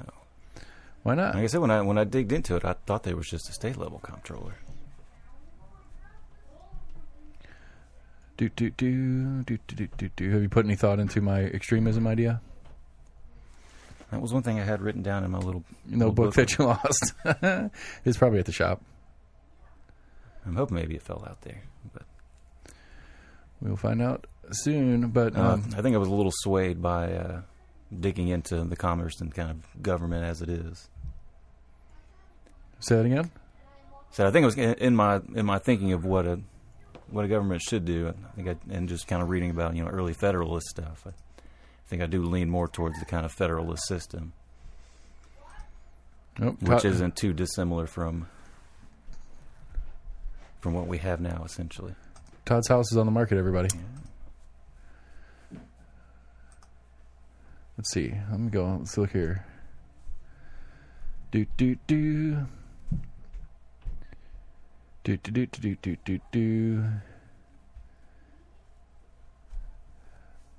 don't know. It's weird. Jim Clinaris. Apparently, he's a big deal. Apparently, he's a fairly decent property owner kind of guy. District 4. It's north central Knoxville. On his website, there's a lovely picture of him and the missus at the duck pond. And then I got one on Market Square. August 31st. All right, so early voting for the primary starts in August 11th, and election day for the primaries is August 31st. I did speak to him. We're going to work out a time to get him on the show and talk to him more about stuff. Like his whole thing is like, I mean, he's well connected. That's for sure. He raised $33,000 in the first reporting period of this year, which, like, once you announce and start working on the process and stuff like that, is only like 6 weeks or something like that. It's a huge amount of money in a tiny bit of town. Apparently, according to Dan, who's got more knowledge on this than I did, that's more than most city council races will spend in the entire race. And he raised that in the first couple weeks. So he knows some people. Yeah, we're selling ads, Jim. Not to you, though. I'm not going to do it. That would be wrong. I will not. That's probably a good place to look for some stuff. The 30-year plan thing, so that'll be interesting. County's putting together they're putting out bids, or they're asking for bids for a commission to take public input on the 30-year plan. So basically, Mayor Jacobs is wanting to write a new 30-year plan for the county. because the old one was written in the 90s. So we're coming up to the end of that anyway. And so, again, going back to the planning commissioner when we talked to him about it, it's like, because, again, the weirdest thing he took from that one is that he was saying that the feeling he gets in meetings and stuff like that is the city is wanting to lower density, the county is wanting to raise it. And I don't understand that. Unless you get real hyper political about it, is it's a way for the county to, I don't know who would be the driver of this, but it'd be a way to try to flip the way the city and county work, because more densely populated areas tend to vote more blue. And whether it's an effort for one or the other, it basically, like, is it the city trying to stay blue, increase density in the county, and so as that increase comes, the county will turn blue? Like, is it? I don't know if it's a politics move or not. I'm completely making this shit up as I go right now, but like, that's the sense I get. Or is it the county trying to influence the city to reduce density in the city so the city will be more Republican?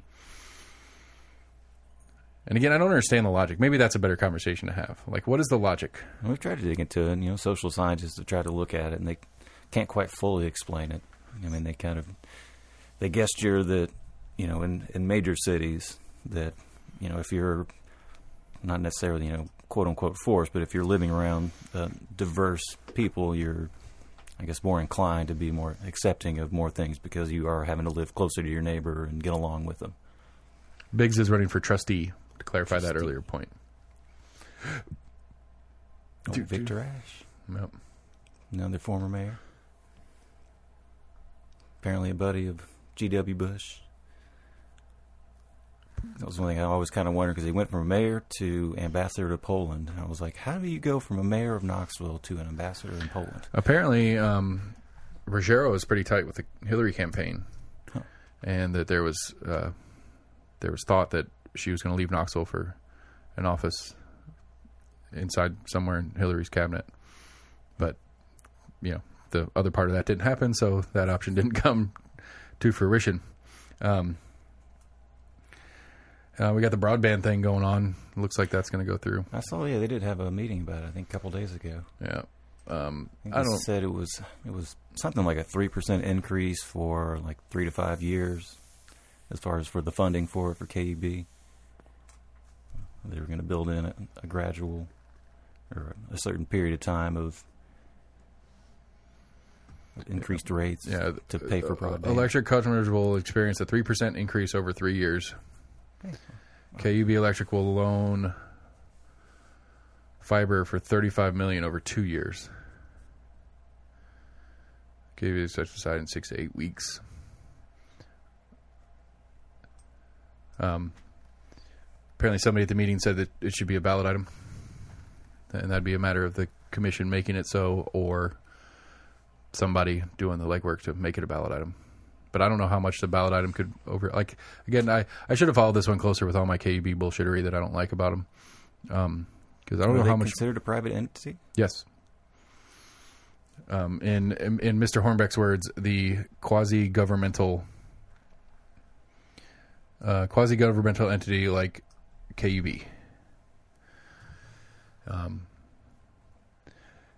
don't know. I guess the question is, and this is maybe the reality of what government should or shouldn't be doing, is the question is I am on board with the idea that internet is a utility at this point. Like, it is, you need to have internet to function in the world we live in now, especially through the pandemic parts of it and how the world's going to turn moving forward, how many offices don't reopen and all jobs or a bunch of jobs continue to be virtual remote jobs or whatever.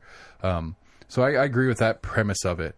But the question to me is, one, the people that are going to get those jobs are going to have internet where they live anyway. It's not. I think part of this that's not important, but yeah, sorry, go ahead. I think part of this was just to bring in more competition, because I know where I'm at. Pretty sure I've only got 2 providers that I have a choice to go through. Some people only have 1. I've got 2 out here, and that's a problem. But that's the question I have in the more practical economics business standpoint of it is. If it's not functional for a Comcast to go out there and run line and do all the kind of stuff, if it's not business friendly for them, there's an issue there. There's a bigger issue. There's a broader issue there than competition. Because we're talking like a big at least sales pitch on the KUB thing is it's getting it out to places that don't have it. Right. Period. Yes, I agree with you. I think here I have Comcast or AT&T. That's all I have. And AT&T is who I have. And everybody that's listened to almost all the Zoom shows I've done recently, which I think is part of my plumbing issue, to be honest. But they chopped my line in half when they were digging for the plumbing. And AT&T came out and spliced it back together, but it's been wonky ever since. But anyway, I have AT&T or Comcast. Those are my options for internet here. And I haven't had Comcast. Did we have Comcast? No, I don't think we've ever had Comcast at this house. But AT&T's been okay. Not great, but okay for what they spend on it or whatever. But so I agree with the premise of having an additional one on there. But at the same time, KUB or Comcast and AT&T, they are subsidized.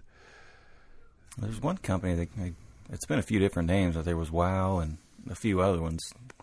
I swear they came out of the same location and just kind of changed business names. Right, and there's Frontier that have tried to kind of crack into the market and just I don't think they've ever been able to survive, or maybe just not be able to compete with the other two. And well, that's the question, though. That's the curiosity, I guess, to me. It's like so. I guess the real question that would need answered to have a better understanding of it is how much is AT&T subsidized?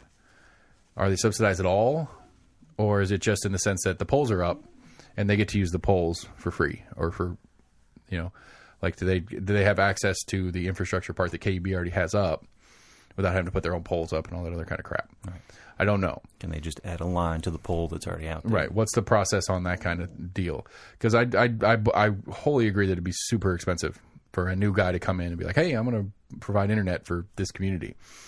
You're like, okay, well, you got to put up all your own poles and lines. Right. Even if the poles are there, just running lines out of. And again, I don't know how it physically works. Like you have like a center that everything goes to, and then satellites or whatever happens from there.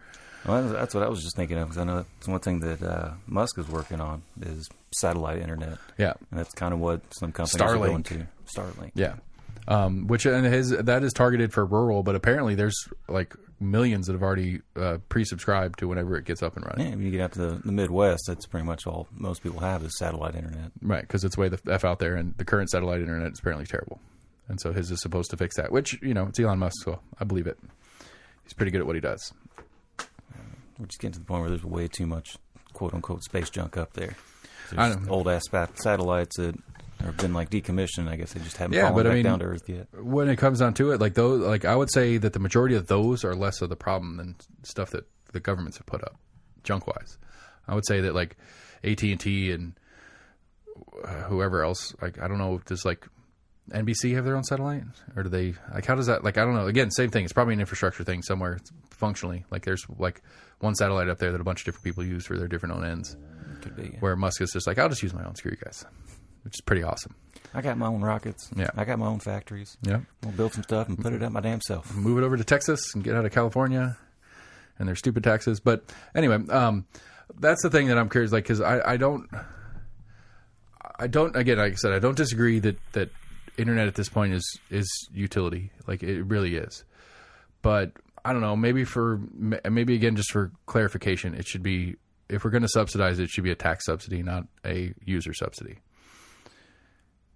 Because I don't know, it just doesn't seem right to me that, that we are all paying for this expansion of internet relative to our power usage. All right, but it may tie into, you do have KUB here. And the parts that don't have KUB, that have other utilities, if you did a county-wide tax or whatever, you're taxing people that stand to benefit nothing from it. Well, as far as I understand the current version of it, I don't stand to benefit anything from this either. They're not, the majority, at least of the front end of all this fiber they're going to run is not going to go into where stuff already is. It's going to go out into more rural. And so that's already the problem. I assume they would at least start with their own network, because can't charge you for a service you don't even use already. Well, that's what they're doing. That's the problem. We already have KUB. They're like, hey, we can get you internet for $20 a month. Right, and I could get behind that at least. I don't know. That's the rub for me, is that as far as I understand it, it's not giving me more access. It's not, again, in a more infrastructure kind of way. It's not a new road to a place where I can go. I can't use this new internet, but I got to help pay for it. And, you know, I don't know. I guess for me, again, it staying on the road thing, if it's a road in some rural Knox County road that I'm never going to use that I do pitch in for in taxes, that makes sense that my taxes go to pay for that. But that since I'm a KUB customer, it's going to be I have access to somebody way out in the fucking booties. It just doesn't, I don't know. Again, for clarification of me, I guess it'd make more sense if it was a tax subsidy instead of a current user subsidy. Some interesting stories with a lot of major cities throughout the world, you know, that throughout the pandemic, you know, they've closed certain roads and, you know, opened them up to more pedestrian where, you know, especially out in California, they were able to close certain streets and businesses were able to expand their patio out into it to allow people to socially distant eat. Socially distant eat? Eat socially distantly. Try that again. One more time. Eat socially distant. Social distance eating. Yeah. I went to Soccer Taco last night. Just picked up, didn't go in and eat, but I haven't been there in a while. It's good stuff. But it's been this kind of interesting debate, you know, because some people in the neighborhoods that roads were open, you know, of course they saw increased traffic of people that, you know, had normally used a certain road to get to wherever they were going daily. And now we're having to divert. But those people that were in those neighborhoods that were on major, that are now, you know, not being used, and they're like, this is actually nice. Like, I can go out, it's quiet. I can actually, you know, some of them were close to the ocean, and the story that was talking about California. And they're like, I can walk down the sidewalk and the ocean's a quarter mile away, but I can actually hear the waves. Like, it's actually kind of nice. I'm not hearing just constantly, hey, fuck you, buddy. No, that was New York. That's not California. They do that everywhere. Yeah, but not fuck you, buddy. You did a cabbie accent. That was a bad joke. Fuck. My bad. But I don't know. Again, like I said, I go back and forth on it. I agree with the premise that it is a utility, but I don't know that I just don't like the way the current. I guess my problem is I'm not happy with the way current utility oversight is. So how much good oversight is going to be on this one? And yeah, I said oversight.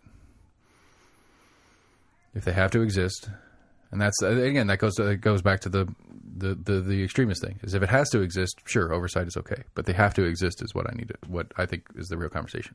What do we need to have exist in our governments? Right. Do we need 7 wars? Don't think so. We can sell them, obviously. We've been doing it for decades, but I think that's a number of things that we've just kind of done through the years. So it's kind of become like habitual. Right. And that's the premise of the thing that I think is important is that it is. And so it doesn't feel like it's an extreme thing to do because it's what we've done. And what we've done for years, and it's normal. But it is an extreme thing to have 7 wars, have tens of thousands of troops based all over the planet, and spending trillions of dollars a year on military. That is what we do. And every president spends a little bit more, adds a little bit more to the military budget over and over and over again. Because it gets votes. It's a political move too, you know. Military votes. Well, you just get automatic pushback, and you're like, "Oh, you want to cut the Defense Department's budget?" Well, it's because it's like you want safety, and you just right. want to make us a less safe country, right? It's an easy. You want to let China and Russia take over the world, right? It's an easy political move for your opponent to get on you about. You're not behind, you don't back the troops. You don't support the troops. Right, and it goes to one of those. It's like I do support the troops. I just don't support the need to have as many. Yeah. During both, or even the first and second Iraq War, it's like I support the troops coming home. Right, today, please. I support having one less die. That'd be great. I'd be down with that 100%. And so and not to mention, I wouldn't even be able to begin to imagine the total cost of the ones that do come back, and all the costs of the VA, and all the costs of medical and mental health services and stuff like that. We go out and build these, we build these kids into killing machines, and then we're just throw them back out and hope they do okay. Well, then it's just hard for them to transition and find jobs. Right. On top of an already problematic job market. Because, I think AC made the best point. It's like if we brought everybody home today, that would be devastating to our economy. One, in the reduced spending, because how many jobs does Boeing and Lockheed Martin, like how many less planes are they building, which means how many less employees are they going to have. Right. Plus, we have how many tens of thousands of people into the job market seeking jobs. which I think I came up with a creative solution for the transition on that. It'd still be hard on the job market, but you know, those that are in, they get to finish their contract in school. So if we just stop today, pull everybody out of, like, you know, empty our air base in Germany or whatever, bring them back, probably spend less money on those soldiers to finish school, and then they can go out into the real world. Or even those with, you know, specific training, you know, teaching in school. Yeah. You know, where you got mechanics or, you know, Army mechanics that have a wealth of knowledge of working on large machinery are able to come back. Right. Diesel mechanics are big money. Yeah. Diesel mechanics. Come back, put them to... Right. Satellite operators, you know, computer operators, drone operators. Yeah. Go have them work for the KPD and fly their drones around. I guess that's another one. I need to get try to get Eve Thomas in here. Talk to her about drone usage, like what we use the drones for. Because again, that my understanding of it, according to Becky Massey, is we use it on game day. They asked for it. The city asked for it. Yeah, the Knoxville Police Department asked for the new drone bill, which I didn't see in there, so I don't think it actually went through. I maybe need to follow up. Email Austin and ask him if that ever went anywhere, whatever happened. Maybe it went to summer study to come back or die or whatever. We're going to think about it for the summer. We've got a summer reading list to do. Right, which it's really the rest of the year reading list. They don't do anything. They don't officially do anything again until next January, unless there is a special session called like we had last year, or emergency session. Like the last year pandemic stuff, they had 2 emergency sessions. That was one thing I kept hearing when they were gabbling out there, like, you know, we're going into recess pending on the call of the chair. Yeah, and so if something comes up, if we call you, you better be back here. I really wish I hadn't lost your notebook. I really want to talk about the extreme thing, but I need to figure out how a better way to pose the question. I think maybe it's part of my problem. I basically went through some, you know, basic services. Yeah, I think, and again, I think that's what it is. It's really it's really a conversation we need to have, and we could do it without these how extreme I feel like our current government is. We could take that part of the thing out of the conversation. It's like, forget everything you know about what is. Let's put together what it should be. How do we think it should work? Who do we think should have control over what? Go. Because my thing personally, as I've spouted a bunch of times, is I think the federal government needs to go and be super small, be the least financially dependent on me and you as a citizen, and do much less, and let the states and the localities do the majority of the legwork. I agree that we need to have interstate commerce, and we need to have things where we work together as states, and that there is a overseeing body that helps settle issues between states and helps get states to work together better and stuff like that. But to have so much sway on the federal level to the minutia of the day-to-day of the individual is the problem to me. And that's why in our system we do delegate a lot of that to be decided within the state. But I think, it's still delegated from the top.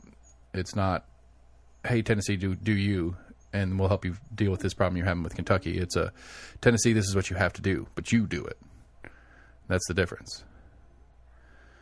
No, give me an example of that. I mean, it's all budgetary stuff. It's like, I'm trying to think, like, I mean, Trump did a bunch of the times where he'd, you know, do this or I'll take the budget away for that. Because he can't technically, as the president or even as the federal government, he can't technically say California, like school reopenings. Governor Lee did it here. Trump did it a little bit too, trying to encourage states to reopen schools. Like, reopen your schools or we're going to take your budget away. Right. We can't make it a law. The federal government can't make a law that says all states have to do X with their schools because it's a school rights or it's a state rights. The states are allowed to do the schools X, Y, Z. That's a thing. But, you know, Matt Shears was telling me Tennessee is one of the most federally dependent financially states in the union. We get more money per capita or something like that from the federal government than like 35 other states. I don't know how TVA ties into that as far as money coming and going in and out again, right? You know, grant money like we were talking about earlier, and yeah, I don't know. We're that dependent, and we're also subsidized by a major power. federal power corporation. Right. And I don't know how those relationships exactly work, but that's to be the thing. And I mean, especially with Governor Lee touting about 10th Amendment stuff right now, which is essentially the states have the rights to do what they want to do, and the federal government doesn't get to dictate down to them. It's like, dude, if you can't tell, it's what's the can't bite the hand that feeds you kind of thing, or whatever the phrase is, but you can't sit there and tell the federal government to fuck off, but then keep asking them for the money. Right. But it's one of those, it's a chicken or the egg on my envisionment of things. It's like, well, we can't afford to do the things on our own tax base. We can't afford to raise the taxes on our own tax base because of how much the federal government's taken out. It's cyclical. It'd have to somehow be Tennesseans only have to pay half their federal income tax. And then we add another 3% to our sales tax or something like that. And generally speaking, you and I pay the same amount in taxes. It just more of it goes to the state than. I don't know if there's been any kind of push, or when we stopped doing income tax as far as state. I don't know when Tennessee did a push to try to increase tax base by bringing back at least a small. I mean, we didn't have a federal income tax until World War II. Really? Yeah, went into effect post World War II to pay off our war debt, and it was written into law as war bonds. It was written into law as a temporary, and I think it still is technically a temporary. We just keep reauthorizing. We just gets reauthorized every time. I don't know that second part to be true, but I know that the federal government ran off of tariffs and one other income source until World War II. And then paying off the war debt for World War II, implemented the income tax, and it stayed on and grown ever since. And in fairness, the U.S. government as a totality grew exponentially starting with World War II. Like, I mean, we were not a superpower. We were not super important on the global stage of politics and economics until World War II. And then it's like, oh, shit, we're the man now. And we got to keep that. And so in order to keep that, we have to have the biggest military times 10. We have to have more bombs, more soldiers, more X, Y, Z than everybody else. That's the only way we get to stay boss. And theoretically, I guess so far it's worked, I guess. Some would argue. I don't know that I'd argue. I don't know that I'd argue for or against. I mean, we certainly. Somebody made the claim, with the increase of our military superpower, we staved off communism from spreading to other parts of the world. Perhaps. I mean, also the counter argument to that would be, if we want to criticize communism for spreading, we spread our own ideals to. Right. Countries of our choosing. The world's safe for democracy. Yeah. And I don't know. I mean, obviously, Soviet Russia was not a great place to be a citizen of, considering their situation and the way that their version of communism worked out and all that kind of stuff. And most examples of or failures or whatever. But that's the libertarian ideal is like, who am I to say that that's any of my business? I understand the human rights aspect of it to a degree, but it goes into the same thing with all the Middle East stuff that's gone on for 50 fucking years, 60 years, whatever it is. It's like we are trying to instill our thought process into a group of people that has no desire for it. Yeah. And how long and how much we do that domestically as well. How so?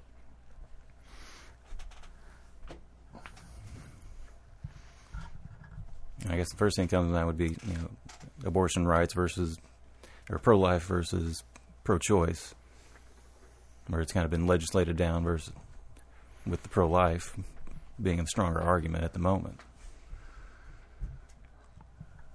I mean, okay, I agree with that. But I mean, essentially we're kind of legislating ideals, right? But that's that part, at least theoretically, is supposed to be a unifying factor of this nation. Not, we don't go to Germany and tell them they can't do abortions because assuming we agreed on it here, which we don't. But no, I guess that leans more into like the religious aspect, where we have gone into countries for having a repressive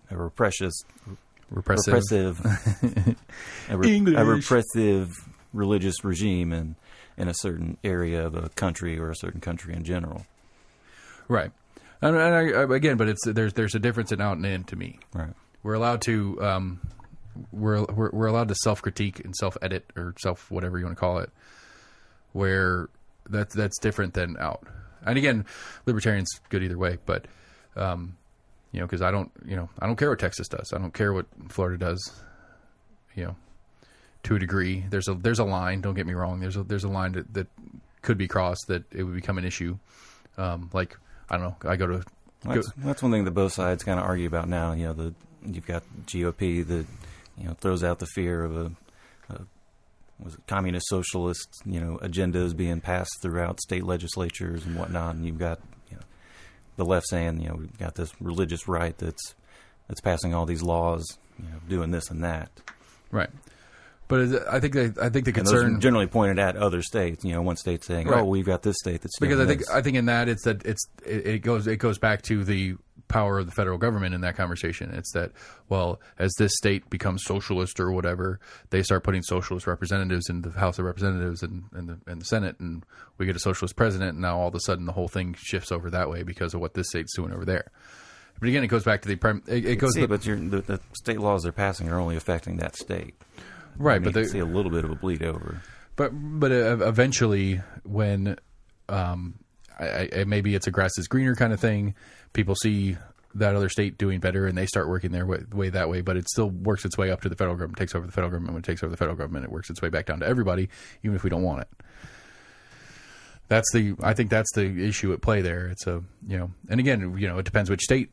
If it's Wisconsin, it fucking matters. If it's Tennessee, it doesn't. Do you make that same argument internationally as well? Of one country, leaning politically one way or the other, and then influencing countries around that. Sure. And then affecting the the UN Security Council or whatever. Right. But then that all goes into play, assuming we give a shit about. Like we actually care about the UN's decisions on anything, or we abide because we're a member or whatever. Like that's one of those. It matters because we're part of this global government community thing, as opposed to we're our own nation doing our own thing. You can do what you want over there, And I suppose that at some level, if it became like a world takeover of communism kind of thing, that it became an actual national security issue where all of a sudden all of Europe is super socialist and something like that, and expansive, empire building version of it where, Europe goes back to the EU and becomes like a strong super socialist EU and says, well, America, you have to do it too. And like, no, thank you. And then they try to actually force it upon us. Then it's an issue, I suppose. But that's the assumption that one leads to the other. We don't necessarily know that answer. I mean, we don't know that if Russia took over all of Europe that it would have been that big a deal. We kind of do. I mean, just because of what Russia was actually doing. Right. But I mean, at the same time too, if you want to get down to it, like the technological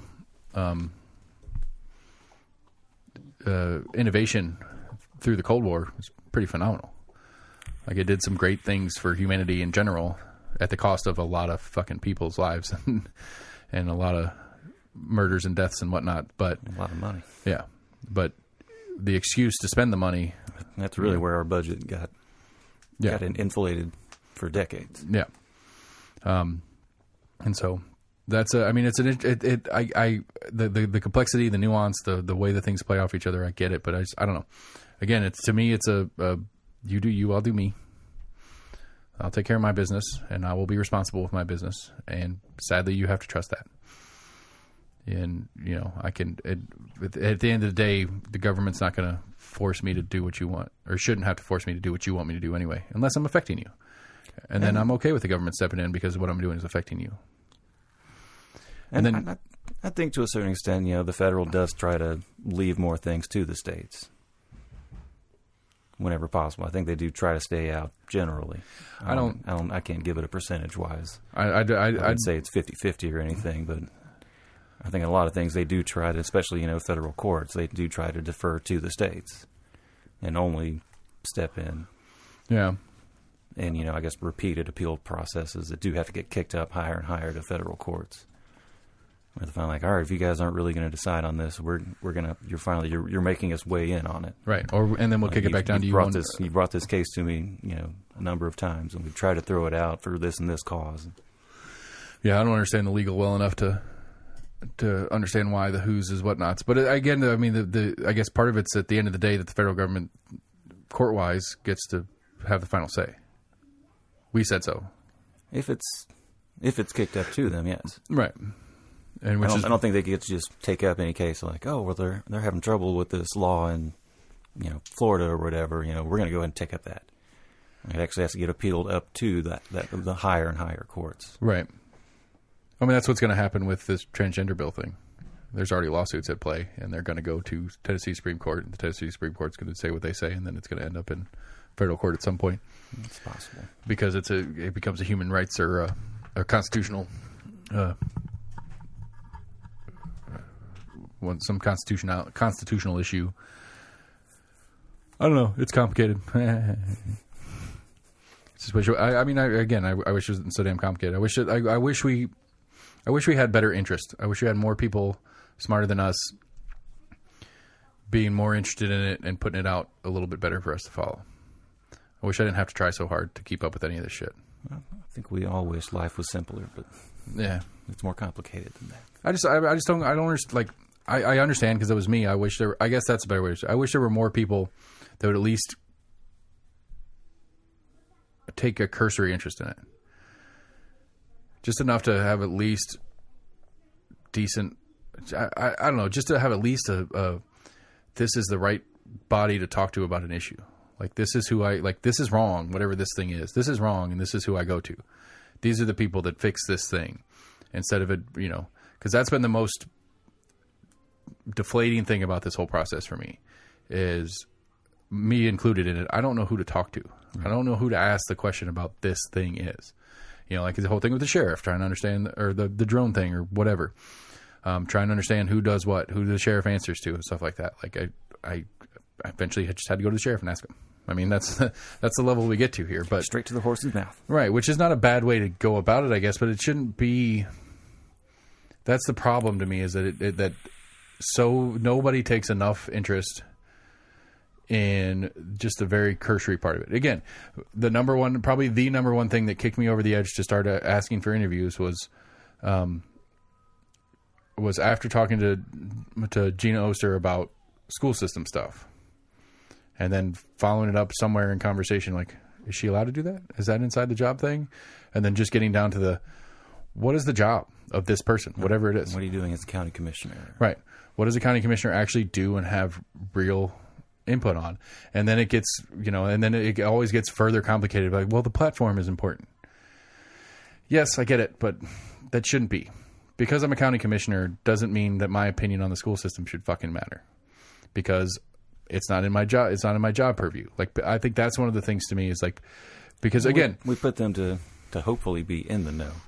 Well, because figure out these things for us. Like the biggest, like probably one of the, the Anthony Thompson situation, and all that kind of stuff. And then, the mayor's response with pulling the KPD out of the school system and everybody freaking out.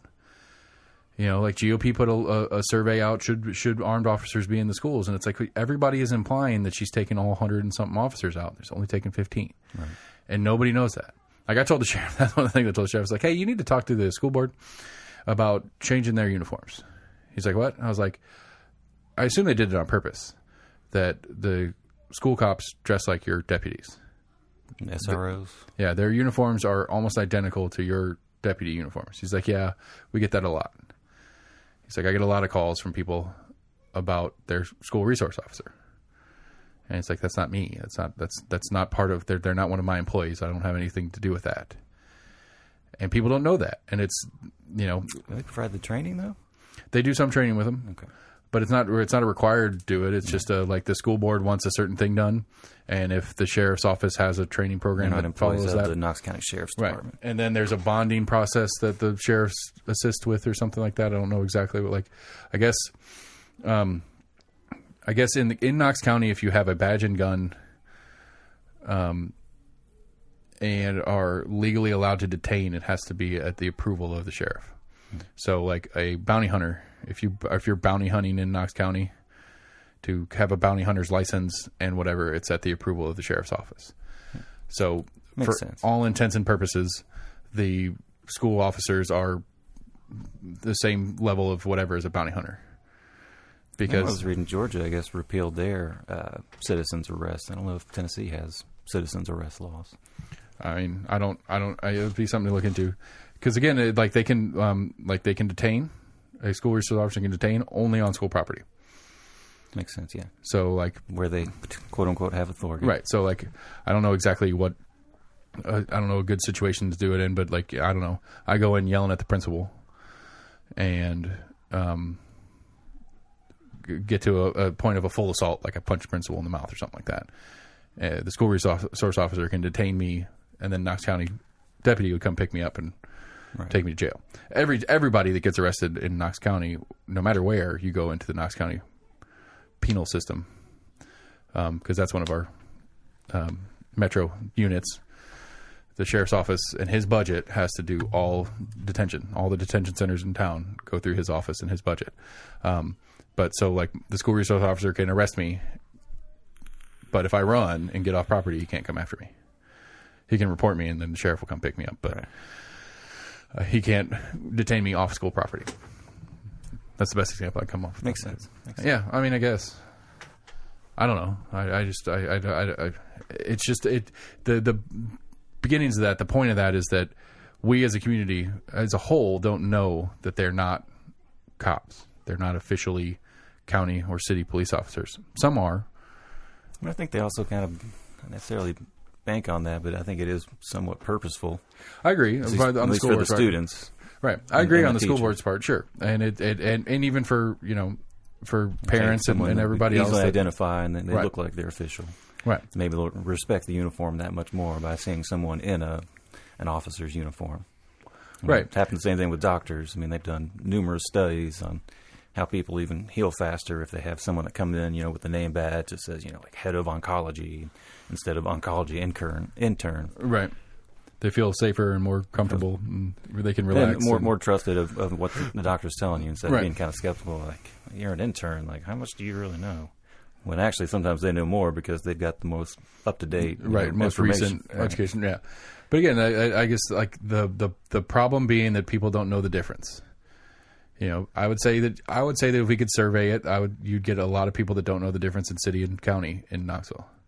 They don't know that there's two separate governments operating more or less independently and that don't necessarily talk to each other and work together on most issues, and how that affects them as an individual, whether they're a city or county resident or in the city but they're a county resident because they're shopping or whatever. Like, I don't think most people understand that. And I think at least a base knowledge and a base understanding is important.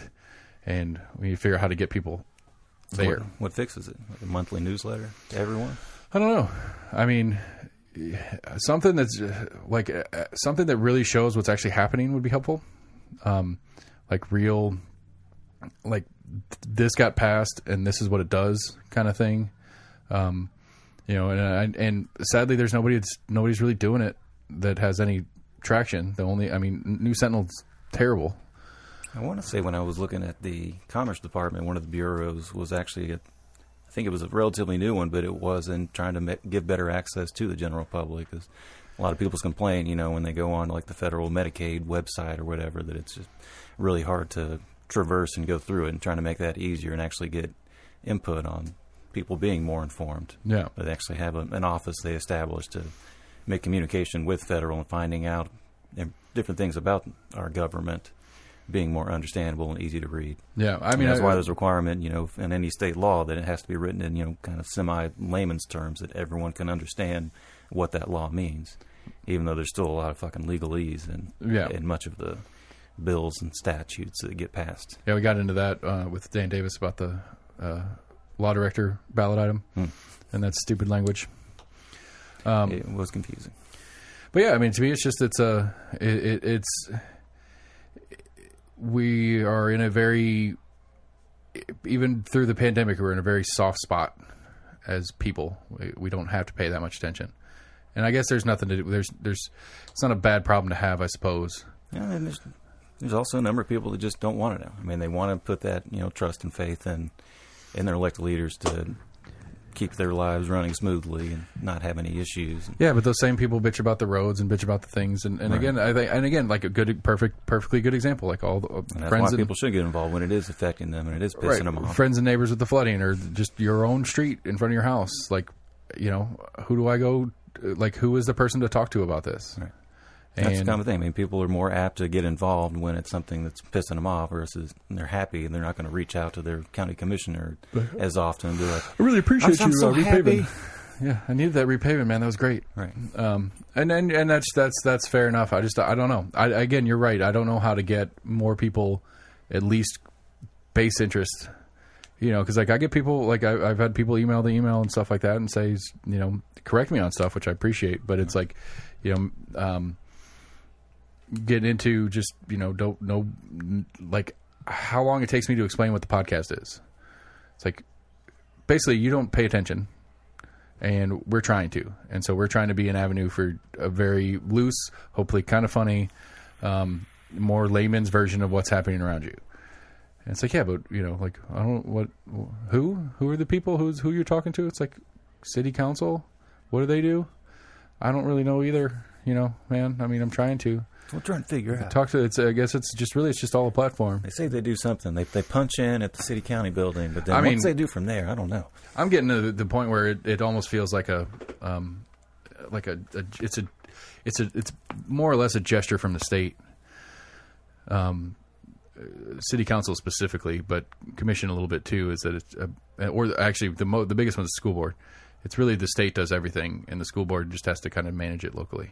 It's like there's very little that the school board can actually do, other than they get their budget and then they can pick which textbook they use or something like that, and like transportation policy and little stuff like that. But as far as like in the classroom, this is what we teach. That all comes from the state. It's the State Department of Education. Well, yeah, there's state legislators putting in the law like you can't teach. Which that's a weird one. I don't know how much you followed that one. I've read some on it. I've read some of the for and against it. I get it in the premise of I resent the premise of being made to feel guilty about being a white dude. But I don't know. I guess we'll have to see it in practice to see what it actually is, because I would not even pretend to think we should whitewash history, but at the same time, there needs to be a clear. It shouldn't be made your fault for being a student in my classroom right now because you're a white kid in my classroom. It shouldn't be your parents' fault, unless it actually is your parents' fault. And teaching-wise, it shouldn't be your racist fault because you're in my classroom right now. This is the history. It was bad, and it was racist. And it was a lot of different things. But that is not you. We are moving past that. And there are things that are continued from that. Like, it's not like it just stopped after the Civil War or after Jim Crow ended and stuff like that. It's not like it's just over and we just all of a sudden the flip was switched and everything's right and just in the world. But at the same time, it's like the idea of making one of my kids feel bad for what my great-grandfather might have done doesn't really, I don't see the value in that for any student. I just can't envision any way they're teaching it to make the children feel bad. I mean, I don't know how they're introducing it to the children. Right, and that's the thing to me that I don't understand. Like, and maybe I'll find out in a couple of years when we start getting into certain history classes. But like, this is your fault. This is your family's fault. This is your racist fault. I mean, that's the only way I can think of that this is the fault of the white race. Is the only way I can think of that they're teaching that to make some kid feel guilty about it. It's your fault, or it's white people's fault. And you're a kid and you're a white kid, so you're going, that's my fault. But again, it should be taught of this was this white people's fault. I don't know. I don't either, and that's what's very intriguing about the conversation to me, because I'm dumb enough to have it. But it's what's very intriguing about it to me is like how is it? It sounds like you're automatically taking a very defensive stance to it. I don't think it's your fault. It's your fault. It's your fault. I don't think that's how it's being portrayed to the kids in teaching it. There's a way to objectively teach it, That's what I guess the assumption is that, I mean, that's what they do with any subject in any part of history. I mean, I agree. That's what teaching it but in an objective light. But that's what I'm saying. Like, how does the law make any sense if it isn't made in a way that says this is your fault for being a white kid? Because that's the language is it cannot be taught in a way that would make a kid feel guilty for being of that race or something like that. That's the way it was worded. Like, that's the way it's worded. Is you can't teach it the way that I'm. That's the only way it makes sense to me. I thought I read you couldn't really teach it at all. Well, it's critical race theory is what you can't teach, and I've tried to do a little research on that, and I don't quite get it. I just don't quite get it. I'm not saying it's true or false. I mean, I agree that there is that historical racism has bled over on some levels into current systems. Some of them directly, and some of them more indirectly. Like redlining here in Knoxville is probably the easiest one for me to track, just because the economics part of it I get. The just normal people that aren't Jeff Bezos, their number one source of wealth is property. And when your grandparents' house got taken away from them because they lived in a certain district because they were black, your family now generationally is behind, right, because you don't have home ownership as a thing in your family. That's a thing, and that is a systematic thing of the past that has current day repercussions.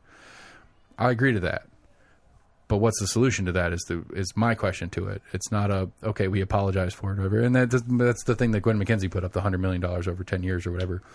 I don't quite understand how Gwen McKenzie's things fixes that, but that's the intent, at least as I understand it. Is if it's to kind of get the ball rolling and try to revitalize those areas that were detrimentally affected by these policies, right? Because again, it comes in one of those like generic response argument. It's like, well, the family that lives there now may not, they made a move to Knoxville 10 years ago. They may have come from Chicago or Charlotte or something like that, and they're getting benefits that we're putting out to apologize for something that.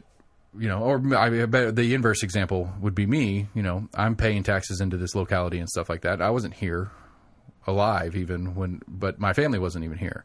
We didn't live in the Knoxville, East Tennessee region when all this shit happened, but now I'm paying for it. And that's a complaint that is out there. And I'd probably be subject to that complaint personally as well. I don't like the idea of paying for somebody else's mistakes. But, and again, it's always investment, it's always money, and it's like I get it, but these aren't new practices.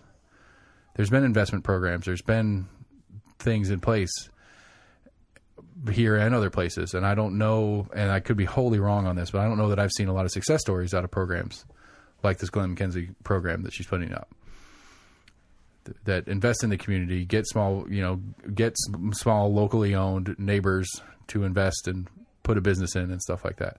Like, there's no grocery store in East Knoxville. There's like two, but there was a local story a day or two ago. There was the guy played at UT and then played for the Steelers and then came back, and I think he helped buy up a. He's the head of GEM, Boyd's development group. I think he said he was involved in that, but I think he bought a shopping complex or. Yeah, and again, retail space and put in I think one of them may have been a grocery store, but a clothing store and a barber shop and local businesses to actually revitalize this. Right, and again, I'm totally on board with this. The women, which is Dr. Lundy and Harper and some other ladies that do. It's a nonprofit. They take donations and then they use donations for microloans for small businesses to get open. The business pays the loan back over time, and then they reloan that out to somebody else, which is a cool little program. I think it's great. I think people should support it if they can, and it should be used to the best of its ability. It's just it's late enough. Nobody's listening. The how do I say this without saying it racist-ish? I don't know, but it doesn't seem to me. How do you get the community to reinvest in itself, even if you have the outside investments? That's where I see the disconnect. I agree that the outside investment's going to try to roll the ball, and hopefully the community will come along with it. But that's the question: is how do we get the community to reinvest in itself, not just financially, but in pride and stuff like that, and especially without being self-segregating. That's one of the other issues too, is that my community, my people, my friends, my neighbors, we spend our money with ourselves, and we don't want other people coming in. We don't want other businesses coming in. We don't want other people coming in and spending money. I don't know that that's 100% the case or anything like that, but like that's the concern over time to me, is that you have investment in these communities and they grow up and they get better, and they get better economically, but they become self-segregated and I don't know, just separate themselves from the community at large. It's a small portion of the larger community that we want to help, but when help, does it just stay its own small portion and separate itself further for it? And that's a concern I have, and I don't know if there's any justification to that thought process, but that's just kind of where my head goes, is it's a chicken or the egg or something. I mean, to a certain extent, we've all got kind of tribalistic, sure, ideals. Well, and I think that's part of the problem, even going back to the education thing. Let's like this pretense that we have to, that it's not a natural tendency.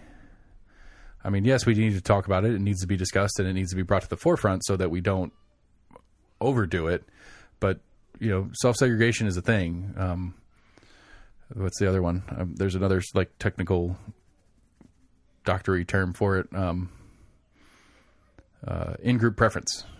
It's another, that's one of those things. It just is.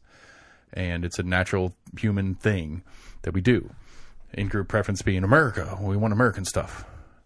Or, East Knoxville, and we want East Knoxville stuff. And we want East Knoxville communities, and I only want to support my friends and neighbors.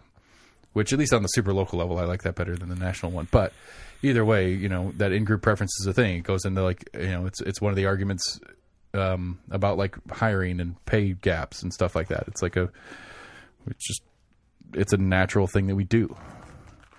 And it's not to say that it's okay or it's the right thing, but it's a natural thing. And so I don't know, I guess the problem to me is to be made to feel terrible about a naturalness thing is a problem to me, I guess. Maybe that terrible is the way that gets people to get around it, but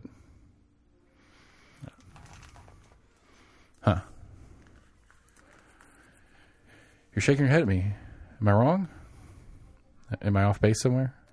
I just kind of keep pointing back to, that they're basically trying to preach hate with this whole education thing of critical race theory. I see it more in trying to bring out, like you said, it is something that they found that are facts, and it's more just trying to have it known that, there are inherent biases for whatever reason. I'm talking about skin tone, political preference, right, sexual orientation, or whatever. I think they're more just trying to bring that into the conversation to have an actual full-fledged conversation and actually see all the aspects of it and have people be able to truly analyze this. Is this, a way I felt because of something I learned in church when I was 5, or is this something that in just talking only to my neighbors that I feel or see something this way? Right. I don't think they're...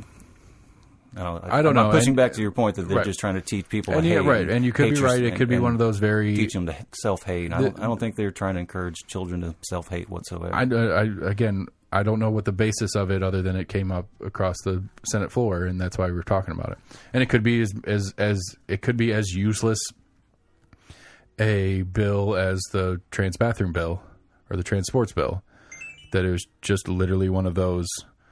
We're going to make a big deal out of it, even though it's very little value, because it's politically functional. And maybe that's the thing. Maybe I think that's part of it. And it's playing to some of the base, and they think that all the schools are just going, so far left socialist and trying to teach this and that, and all of our colleges and higher levels of institution are just so liberally minded, and they're just teaching kids nothing but to be social commies. Right. I don't know. It's good. It's something to follow. I mean, I don't know. Like I think it is partly rhetoric. I think it's some of it, fears of people that believe one way or the other, and like, I don't want you teaching my kid that. Right. And it's like, well, you can teach them whatever you want at the house, but when you're at school. Well, I mean, but we're teaching them a curriculum. Right. I don't think they've changed the curriculum. All of a sudden, they're like, hey, we're going to start teaching this and this and this. Right, that'd be the question too. Is like, how did it get in the curriculum in the first place? I don't think there's been a large change in curriculum. Right, how did it get in the curriculum in the first place? If all of a sudden it's now a thing we have to do something about.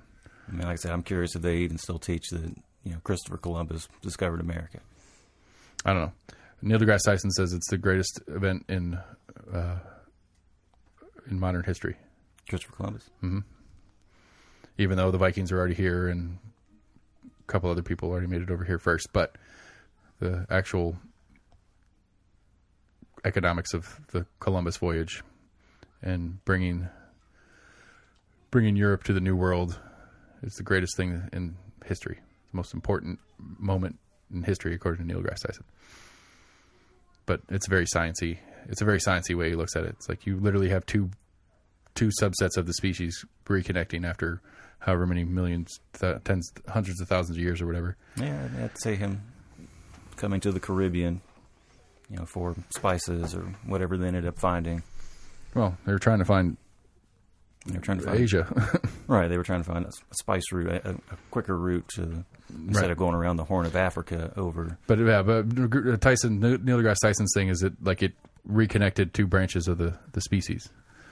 That's why he thinks it's such an amazing event in history. Economically, I was like, yeah, I guess because I think Christopher Columbus was. Well, Columbus started the economics, right? Columbus started the actual economics of it, where it became. Spain decided it was a good reason to go over there and went into Florida.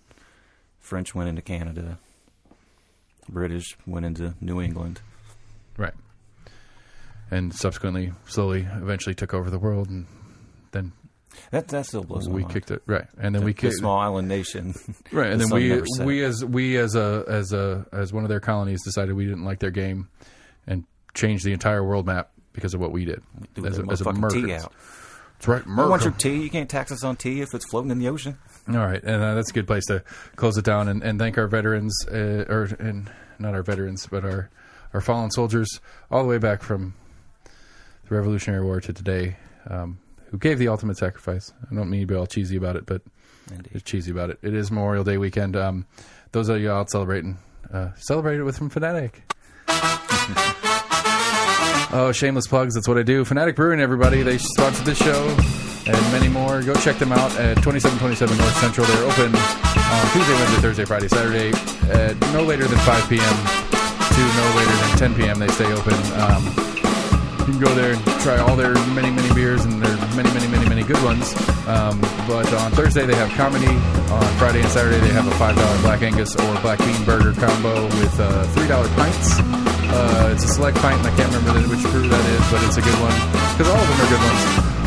We are almost in agreement. First, go to fanaticbrewing.com/agreement, and then go to almostinagreement.com and check us out for all our episodes, or any of your favorite major podcast providers are on there.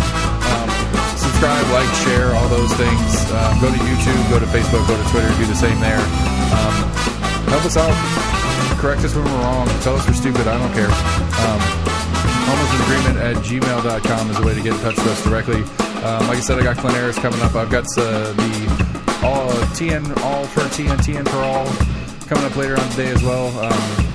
They're a libertarian group running out of Nashville. It'll be fun to talk to. So we're Almost in Agreement. Check us out. Bye.